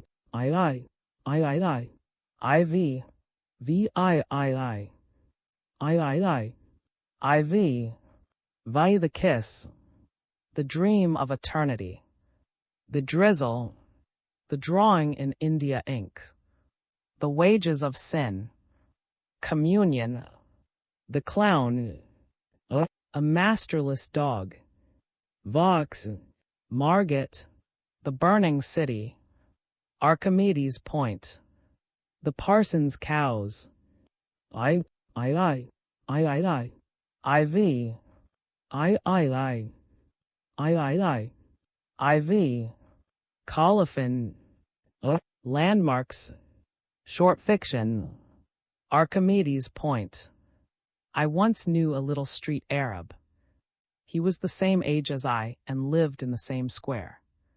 But he was superior to me in everything, not only in experience and courage, but also in accomplishments. For with the aid of a piece of red chalk or charcoal, he could fill the walls of the street with words and symbols whose meaning I did not understand. When I was going out and was alone and unprotected, I used first to stick my nose out of the gate and glance down the street to assure myself that the little rowdy was not in the neighborhood. For he was stronger than I and could never endure with equanimity the appearance of my clothes, which were cleaner and in better condition than his. But one day it happened that I was given a sled by my father. It was covered with a piece of red-flowered felt, the runners were of sharp steel which shone in the sun, and it had also a little bell in front. When I first came down into the gateway with this sled, and the scent of new-fallen snow pricked my nose so that I sneezed, I was suddenly possessed by such a mad delight that I completely forgot my usual caution, and rushed out of the gate without looking to left or to right, skipping and dancing like a jumping jack, while I gave vent to wild war cries. Just beyond our gate the street began to slope. I at once sat myself astride the sled and let it slide down the incline, but the slope was not steep, and it went but slowly, so that now and then I had to help with my feet. An icy wind swept through the street, my ears began to freeze, and my joy had already begun to chill, great as it had been but a moment before. As the cold wind crept in under my clothes, such reflections as these began to steal into my soul. I'm not having nearly such a good time as I had just now when I came down through the gateway with my sled. While I was thinking this within myself, I suddenly caught sight of the little rowdy as he stood at his gate with hands in his trousers pockets. He was dirty, scrofulous, and hideous to look at, and his appearance filled my heart with fear and trembling, for he really was a dreadful little mucker.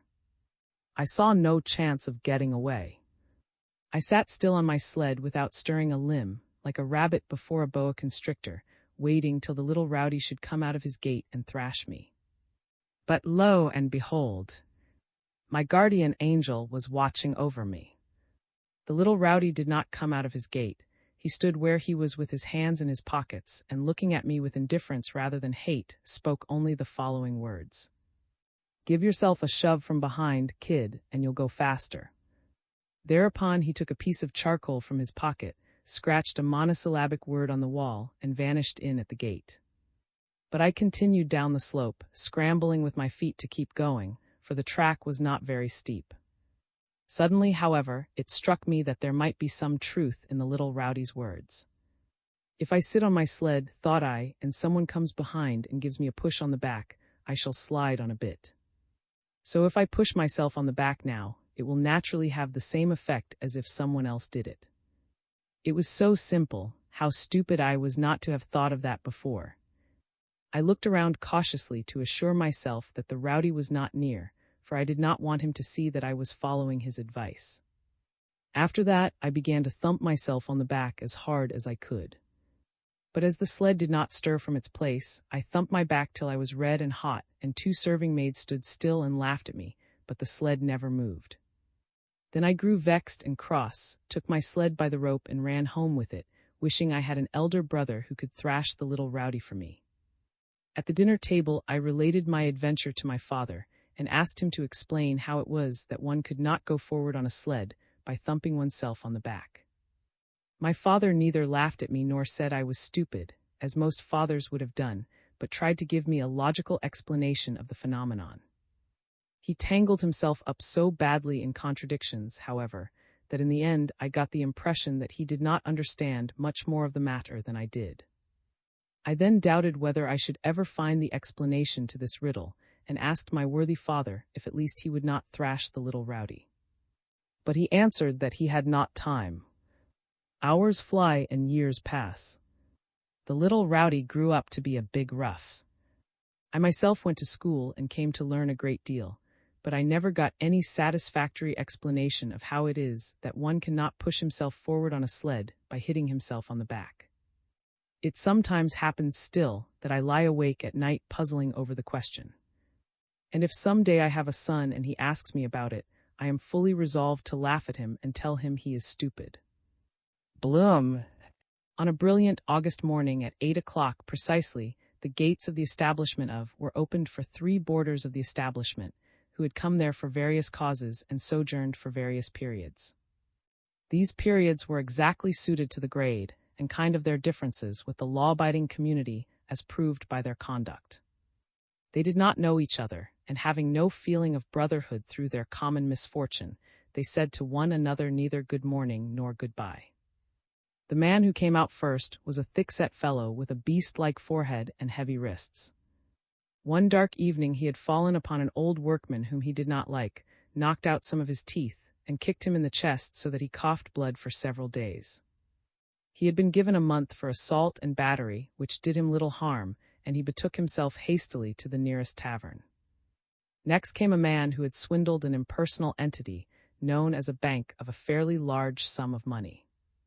The 3 months he had spent indoors had not overly bleached his fresh brandy complexion. He had a well-fitting summer suit of dark blue with narrow white edgings. On his feet he wore new yellow shoes, and in his hand he held an elegant little satchel of the same color as the shoes, so that he most nearly resembled a traveling salesman who comes whistling softly out of a hotel. He did not, however, whistle, but mounted into a cab with a lowered hood, under which a black-clad woman with pale and anxious features awaited him. He then tossed an address to the coachman, and vanished in a cloud of dust. Last came the former tailor's apprentice Bloom, Oscar Napoleon. His complexion inclined more to gray, for he had had to atone with a 9 months' sentence for the theft of a jacket hung out for show, this being, to be sure, his second trip to the establishment. He had in his right breast pocket, besides his birth certificate with its less flattering annotations, the sum of 80 crowns inserted in a blue envelope, together with a certificate of good conduct from the prison director. That was not much to represent 9 months' work, but he had also had his board and lodging meanwhile. For him it was in any case a considerable sum, and it had been besides a lever for many future plans, most of which rested on clear improbabilities, for many dreams of a new life, for happiness and prosperity and general respect. This had been especially the case during those last weeks when, in consideration of his rapidly approaching freedom, he had been spared the humiliation of being shaved, for he had felt his manly self-esteem sprout afresh and grow in rivalry with the bristles on his upper lip and chin. But now, when he was actually free, when he felt the light, cool breeze of the summer morning fan about his temples and heard it rustling in the big trees, all of these plans were pushed somewhat into the background as if of themselves, of course only until a later time, only for a few hours or perhaps a day, and a single great emotion of happiness rose up in him and swept him along as though in a vertigo. Furthermore, he was very hungry, because he had hardly touched his fare on that last morning, and he thought with yearning and satisfaction of a little restaurant on street which he knew from of old, and of a great beefsteak with onions and 1 or maybe 2 bottles of beer. Only think of it, beer. On the bridge stood a guard off duty, fishing for roach with small bits of saffron bread. Bloom stood with his arms on the railing and watched. It amused him to pretend that he was not in a hurry. Down there in the deep green of the quiet water, in the shadow under the bridge, big red-eyed roach swam back and forth around the bait, pointing at it a while, turning around in hesitation and coming back again. Now and then came a rudd or two with red fins and yellow back, beautiful fish, but tasting a little of clay, and once in a while came a glint from the broad silver side of a bream. On both sides of the narrow bay large bending willows dipped their gray-green leaves into the water, and the reeds waved gently in the morning wind. In the background far away, the churches and towers of Stockholm stood in the blue sun haze, as if cut with a fine needle. "Yes," remarked Bloom to the guard, "now one can begin to live again." "Yes, good luck to you, Bloom," answered the guard without taking his eyes from the float, which just then took a dip under the water. That was a bite, but the fish only took the bread and left the hook to the landlord. A steam sloop came sputtering up under the bridge on its way to the city, and lay to at the nearest landing. For a moment Bloom was tempted to go with it, but came back directly to his first idea. the restaurant on street, beefsteak, onions, and beer, so he said goodbye to the guard and went ahead on the road. He felt himself from of old most at home in the section of South Stockholm between Bridge and. When Bloom emerged full-fed and contented from his restaurant, his first impulse was to buy a new black felt hat, for the old one inclined too much to yellow-brown, and he had heard some time or other that the hat makes the gentleman. After that he went to the nearest barber shop on Horn Street and had them remove the stubble from his chin, together with part of that on his cheeks, retaining, however, besides his mustaches, of course, a couple of small mutton-chop whiskers next the ears. After that he went slantwise across the street to a general outfitter, whence he came out attired in a clean white collar, a blue-edged dicky, and a brilliant light blue necktie. A few steps further up the street, he stopped before a photographer's showcase and looked at himself in the glass. He was greatly moved at the transformation he had. A ribbon-like strip of paper was picturesquely wound among portraits of serving maids, dressmakers, Salvation Army soldiers, recruits, and a parson with a parson's collar. And when he read on this that he could have half a dozen card-sized pictures made for 2.5 crowns, he felt an irresistible temptation to go up and be photographed. It was partly that the day was significant for him, so that the likeness he had taken now would be a memento for the rest of his life, partly, too, that he had a dark foreboding, which he tried to put by, that it might be long before he would again be in a condition equally worthy to be immortalized in a picture.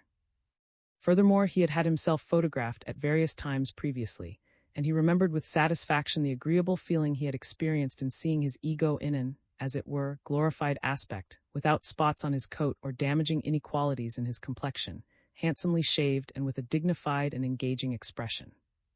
He went up to the photographer, combed his hair solicitously before a mirror, and sat down motionless before the camera with his hands on his knees. "Will it be good?" he asked when the sitting was over. "The gentleman will look like a bank director," answered the photographer after he had glanced at the plate. When he stood on the street again, he became conscious of his good intentions calling more strongly and clearly than before. He ought to go down to the city, look up a couple of God-fearing and kindly people to whom the prison director and the pastor had given him directions, get work, and procure himself a cheap lodging. But it was still early in the day, the clockmaker's timepiece over there on the corner did not yet point quite to 10, the sun shone hard in the blue heavens, and the air was mild and still. He could give himself a little time, he could go a piece toward out in the woods. Yes, the woods, he had thought of them many times while he sat caged off there behind the grating. He had grown up in a village on a wooded slope half a mile south of Stockholm. After he had been confirmed, he had been set as prentice to a pious little tailor in South Stockholm. The tailor was a Baptist. Bloom also became a Baptist and submitted to total immersion. But when he went to another tailor, who belonged to the national church and constantly misused the name of the devil, his new faith gradually waned. He made new acquaintances, and became the betrothed of a middle-aged serving maid who had and gave him money. In that way he grew accustomed to amusements, not great, but nevertheless more than are good for poor folks. On fine summer evenings he often sat in or on the river terrace drinking punch, sometimes with his intended, but sometimes with a little dark-haired dressmaker, whom he had got to know at one afternoon when she had given a tea in the maid's room. She was called, she had thick dark hair and very red lips. She went for long periods without work, but always knew how to provide for herself notwithstanding. Bloom often wished that faithful love for him, together with her, might by some magic means be transferred too. But's heart was inconstant and never to be relied upon, and the still remained. So, as the case was, he at least got a little enjoyment from the money of the one and the red lips of the other. But then came the end. The tailor with whom he worked went bankrupt, and he was out of work. Promised to help him and took out money from the bank. He was to have the loan of 30 crowns till he found work. On the evening when he was to get the money, she forced him to stay longer than he cared to, and when at last he was to go and only waited for the money, the crash came. She was all the more angry because she had to speak low for fear of waking the family. Had been up in her room that afternoon, they had fallen out about something, and had talked about all manner of things with Bloom to spite and annoy her. But was not the kind to let anybody make fun of her. She called him a cur and many other names, waving the 3 tenors under his nose and declaring that he should never again get a farthing from her. Thereupon he snatched them with a sudden grab and went off. He knew that she dared not make any disturbance at night, the family might wake. But next day in court she accused him of theft. He first it but afterwards confessed and related the circumstances. The plaintiff's version of the affair, however, was altogether different. The 30 crowns had lain on the table, he had taken them without her seeing it, and she had never promised them to him. The one thing that became wholly clear was that he had taken them. That gave him his first trip. Afterwards he had lived as best he could, had worked sometimes, and sometimes starved and begged, till one evening he got the idea of stealing a jacket on East Street so as to escape the poorhouse.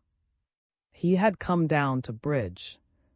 Milk wagons rattled and shaggy peasant horses twirled painfully with their homemade carts up the steep abutment.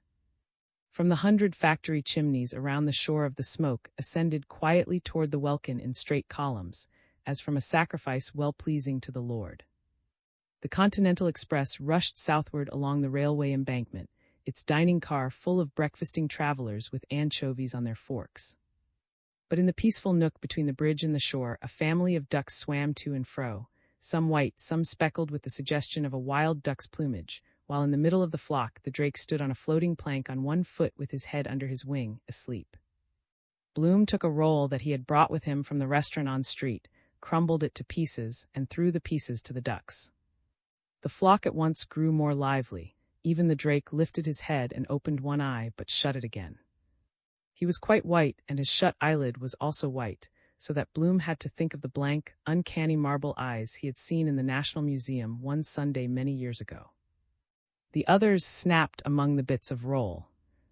One of them had got hold of a piece that was too big, so she dipped it into the water time after time in order to soften it and break it. Meanwhile another followed all her motions constantly with watchful eyes, and when at last the bit of roll slipped from the bill of the first, the other was instantly there and got it. There was no conflict. The first contented herself with following in turn and watching for a chance to recover the lost piece. Bloom laughed aloud with delight. Yes, that's right, he thought. He who has got something must look out for what he has, or someone else will come and take it. He felt it almost as a consolation to see the innocent white creature perform with impunity and entire naturalness an act which in the language of mankind is known as theft, and for which he had had to suffer severely. A speckled duck, enticed by the bits of roll, came swimming out from the shore at the apex of a flock of little ones, gray-brown fellows with hairy fluff and small, black, pearly-bright eyes like rats. Several small girls on the way to school with books in their hands stopped and surveyed them with delight and astonishment. "Look there. Are those rats?" "No, can't you see? They're birds.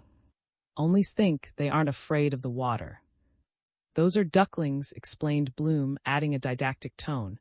"They are formed to go in the water. It's no more remarkable for them to go in the water than for fish to swim." "Really?" said the largest girl. And they bounded off on their way with little skips. Bloom recalled a story which he had once read in a school book about an ugly duckling that was transformed into a swan. He sought for an application of this to himself and partly found it in his recent transformation at the barber shop and the photographer, but it did not seem to him fully satisfactory, and he muttered to himself as he passed on over the bridge, "Wait, I'll show them." Just wait.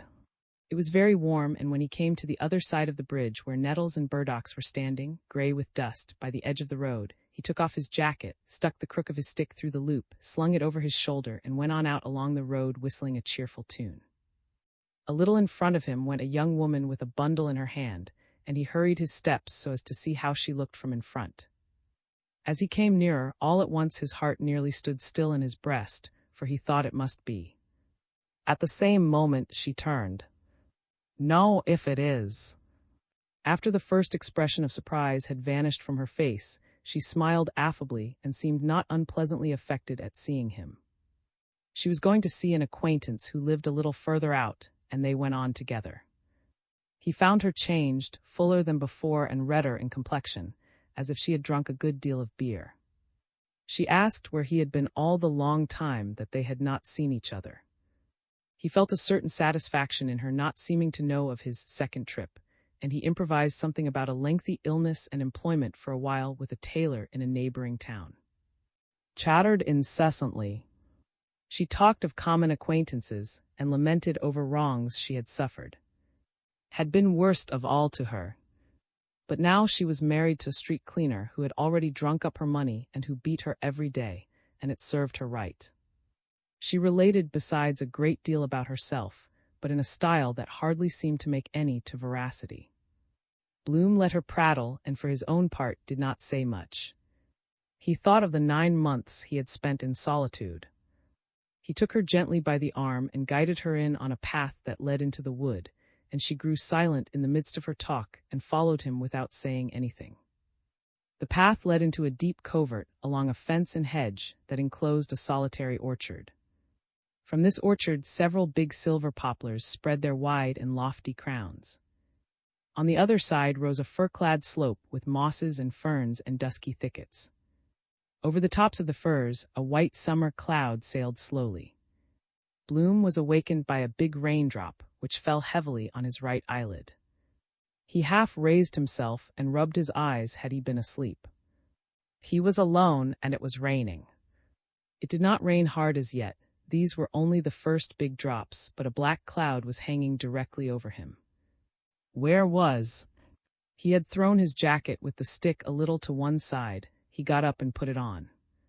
Suddenly a horrible thought came over him, and he made a swift grab at the breast pocket.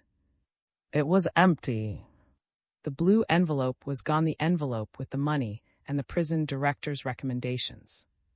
He felt a choking in his throat and a difficulty in breathing. A sudden gust of wind shot through the leafage of the poplars like a lightning flash, and a raging squall of rain whipped him in the face. Colifin. Short fiction was published between 1898 and 1907 by. It was translated from Swedish between 1923 and 1929 by Charles Stork and Esther.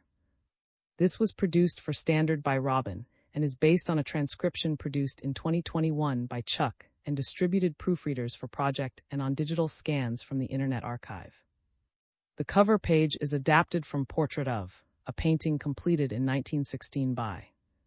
The cover and title pages feature the League Spartan and Sorts Mill typefaces created in 2014 and 2009 by the Leg of Type. This edition was released on January 20, 2026, 5:12 a.m. and is based on Revision 29.4. The first edition of this was released on November 25, 2024, 8:40 p.m.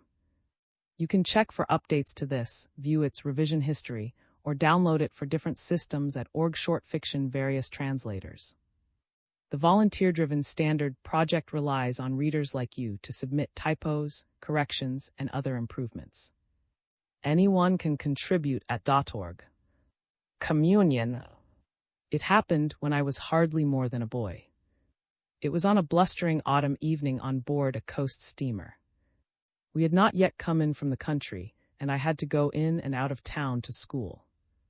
I had been lazy as usual and was to be examined in several subjects in order to be promoted into a higher class. I went back and forward on the deck in the darkness, with collar turned up and hands in my coat pockets, thinking of my reverses at school. I was almost sure to flunk. As I leaned forward over the railing and saw how the foam hissed whitely and the starboard lantern threw sparkling green reflections on the black water, I felt tempted to jump overboard. Then at least the mathematics teacher would be sorry for the way he had tormented me then, when it was too late, but in the end it grew cold outside, and when I thought I had been freezing long enough, I went into the smoking cabin. In my imagination, I can still see the warm, comfortable interior which met my view when I opened the door. The lighted ceiling lamp swung slowly back and forth like a pendulum. On the table steamed 4 whiskey toddies, 4 cigars puffed, and 4 were telling smutty stories. I recognized them all as neighbors of our summer sojourn, a company director, an old clergyman, a leading actor, and a button dealer. I bowed politely and threw myself down in a corner. I had, to be sure, a slight feeling that my presence might perhaps be superfluous, but on the other hand, it would have been asking too much of me to go out into the wind and freeze when there was so much room in the cabin. Furthermore, I knew within myself that I might very well contribute to the entertainment if necessary. The four men looked askance at me with a certain coolness, and there was a pause. I was 16 and had recently been confirmed.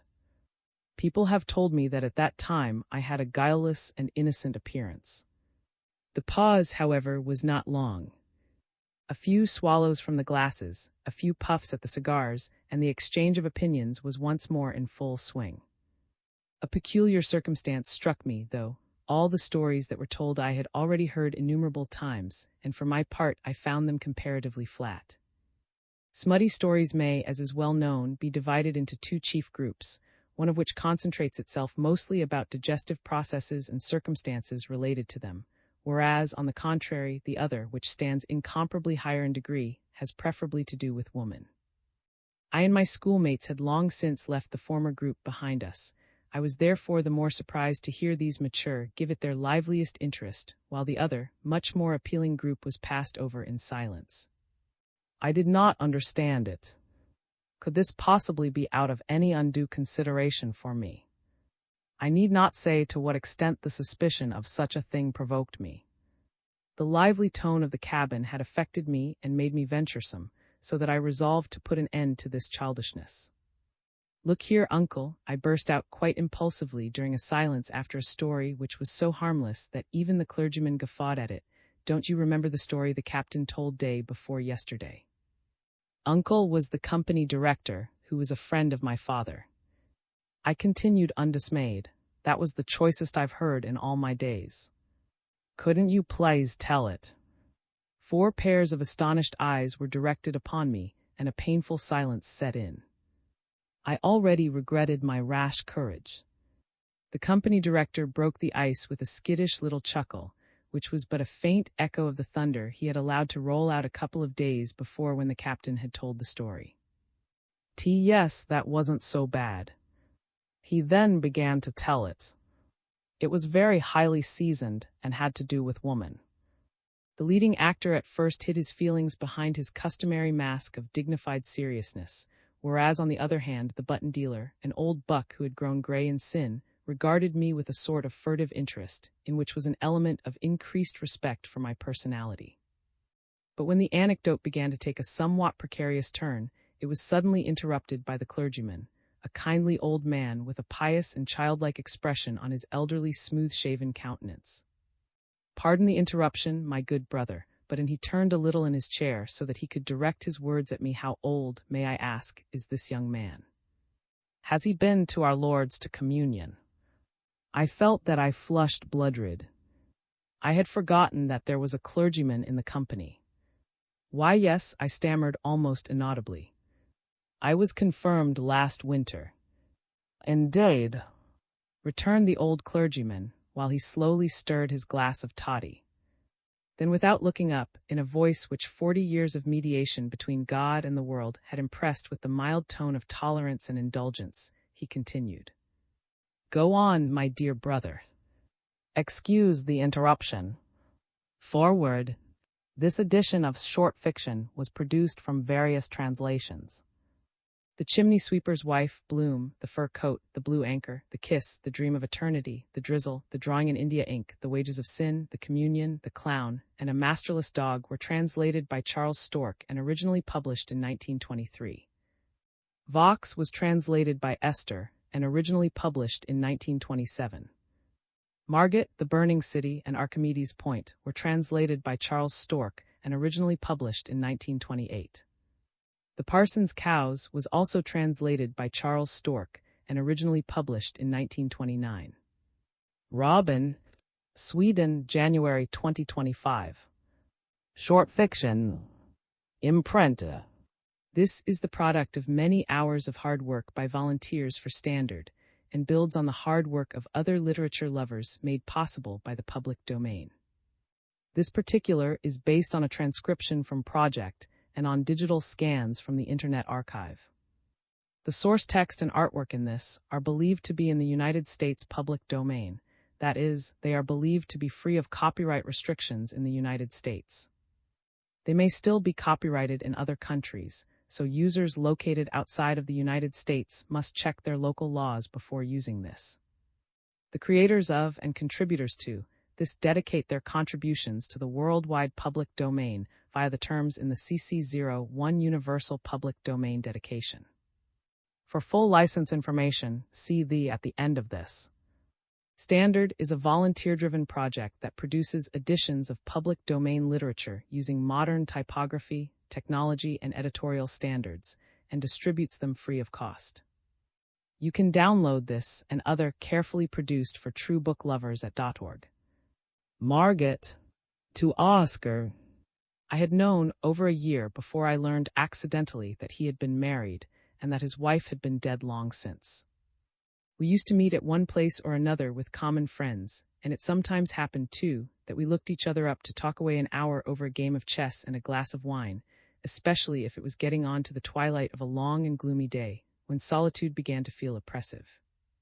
I was 20 or thereabouts, and he was a good bit over 30, which is probably why he so seldom spoke to me of himself and his life. One evening my glance fell on a woman's portrait in the recess with the porcelain stove, a faded portrait behind a glass. I had presumably seen it many times before without its having tempted my curiosity or my even noticing it at all. This time it occurred to me to ask who it was. Looked up a bit surprised. "That is my wife," he answered. My astonishment made me embarrassed. There was a moment's silence. "I never knew you were married, or that you..." Smiled meditatively in his sofa corner, while he gathered together the chessmen and laid them in a drawer, each in its place according to a regular scheme. "Yes, I believe I was married." "You believe? It's so long ago. I've almost forgotten." His eyes stared into the dusk with a blind and empty look. "If I didn't know that I have a worn ring with her initials in a drawer somewhere, and a church certificate and some other trifles, I might sometimes believe the whole thing was a dream, a bright and happy dream, whose contours break up and fade in my memory inch by inch, a shade more with every passing year. A good many have passed since then," he continued. "I was 20 and she was 18. After 2 years she died." And he added while he slowly stirred the fire, "Her name was Margaret." I could not take my eyes from the portrait, which surveyed me with a faded and stiffened smile. But behind the smile I caught a glimpse in the half-light of a sad and winsome girl's face, almost a child, framed in long curls after the style of the time, with a wonderfully blue and bright glance. Some days later I was in company with, on the way home from a party. He lived on the outskirts of, and we went out there along. That was in the days when new and old flourished together on the street, 2 or 3 modern houses in the midst of gray dilapidation, outhouses and old wharf sheds. It was a cool night in the early part of October. The moon was up, a cold, moist wind was blowing. The big buildings on formed a dark mass, whose broken and irregular edge seemed to be catching at the wisps of cloud that drove forward against a deep blue background. The still, heavy water of inlet mirrored a broad, glittering moon path in oily rings, and along the wharves the lumber sloops raised a thin and motionless forest of masts and tackle. In the upper air was haste and tumult. The clouds hunted each other from west to east, till over the woods of they congested into a low black wall. It was as if heaven were breaking camp for a journey, for a flight. It was late and seemed weary. "Let's hurry up a bit," he said. "Moonlight isn't healthy. One doesn't sleep well after it." "Perhaps, but it's beautiful just the same." "I suppose so. Sunlight's more beautiful." We went on a stretch in silence. The city slept around us. A policeman's rapid step rang on the pavement, iron heels against the stone. A shrill laugh came from an alley. A heavy carriage rumbled past somewhere in the distance. Picked up his thread of thought anew. The sun, you see, is healthier and above all more up-to-date. It celebrates the new, the fresh, the present, what we must admire so as not to be out of things even if it seems tiresome sometimes. Toward the old, the past, it is pitiless. It calls an old ruin straight out an old ruin the moon. On the other hand, the moon is a reactionary. It reveres the dynasties of banished beauty. It makes us think of the beauty that enchanted us in our first youth, which we laugh at now or have forgotten, of voices that are silenced, of caresses under which we trembled long ago. His voice shook a little. And of the dead whom we loved. He was very pale, and his look had a sickly gleam. I had never seen him like that. I felt that I was walking beside a strange man, whom I had never known and never seen by daylight. Was he drunk? His features had new lines, and his voice sounded with a new tone. I don't know why, but at that moment it occurred to me that he was a passionate of music. I recalled that I had heard him play the violin one evening when I stood outside his closed door, and when I had rung, the violin ceased, but no one opened. Perhaps music was to him like a fair but depraved mistress, for whom he fevered in darkness and solitude, but for whom he blushed in daytime in the sunlight. We had come into the newly planted avenues. All was silent and bare, not a human being was visible. The sparse, thin skeletons of the trees threw long shadows in the moonlight. Neither of us spoke for a long while. Finally took my arm, let us turn off. I have something to show you over there. It's nothing remarkable, only an old house. We turned to the left into a dark side street. The houses stood sleeping in low, irregular lines, and far away a lamp flared in the wind with a reddish light. The street ascended sharply. Stood still before a high-paled fence. Here is where we used to live, he said. It was an old, dilapidated two-story house with a pointed gable and a high, steeply inclined tile roof, probably an old citizen's residence of the last century, shaded by 5 or 6 tall lindens and a gigantic chestnut. The moonlight burned white on the wavy glass of the gable windows. On the gray masonry, the net of linden branches was outlined like the broken web of a monster spider, and from the round attic window with broken glass in its ragged frame stared the darkness. The gate stood open, hanging on one hinge. We went into the yard. The house appeared desolate, abandoned, dead. Yes, repeated, it was here we used to live. Through that door there she entered in her bridal dress one evening, when the stars were burning in the treetops. And through the same door they carried her out one winter day. They carried her out in a black chest and drove off with her in a grotesque wagon ridiculously gotten up, carried her off somewhere, God knows where. I doubt if I know where the grave is. I have never been there since. We sat down on a green bench which ran around one of the old tree trunks. We sat there a long while in silence. Was tracing flourishes in the sand and then spearing a withered leaf with his stick. You see that left gable window up there, he went on. There she sat when I came home and when I went away.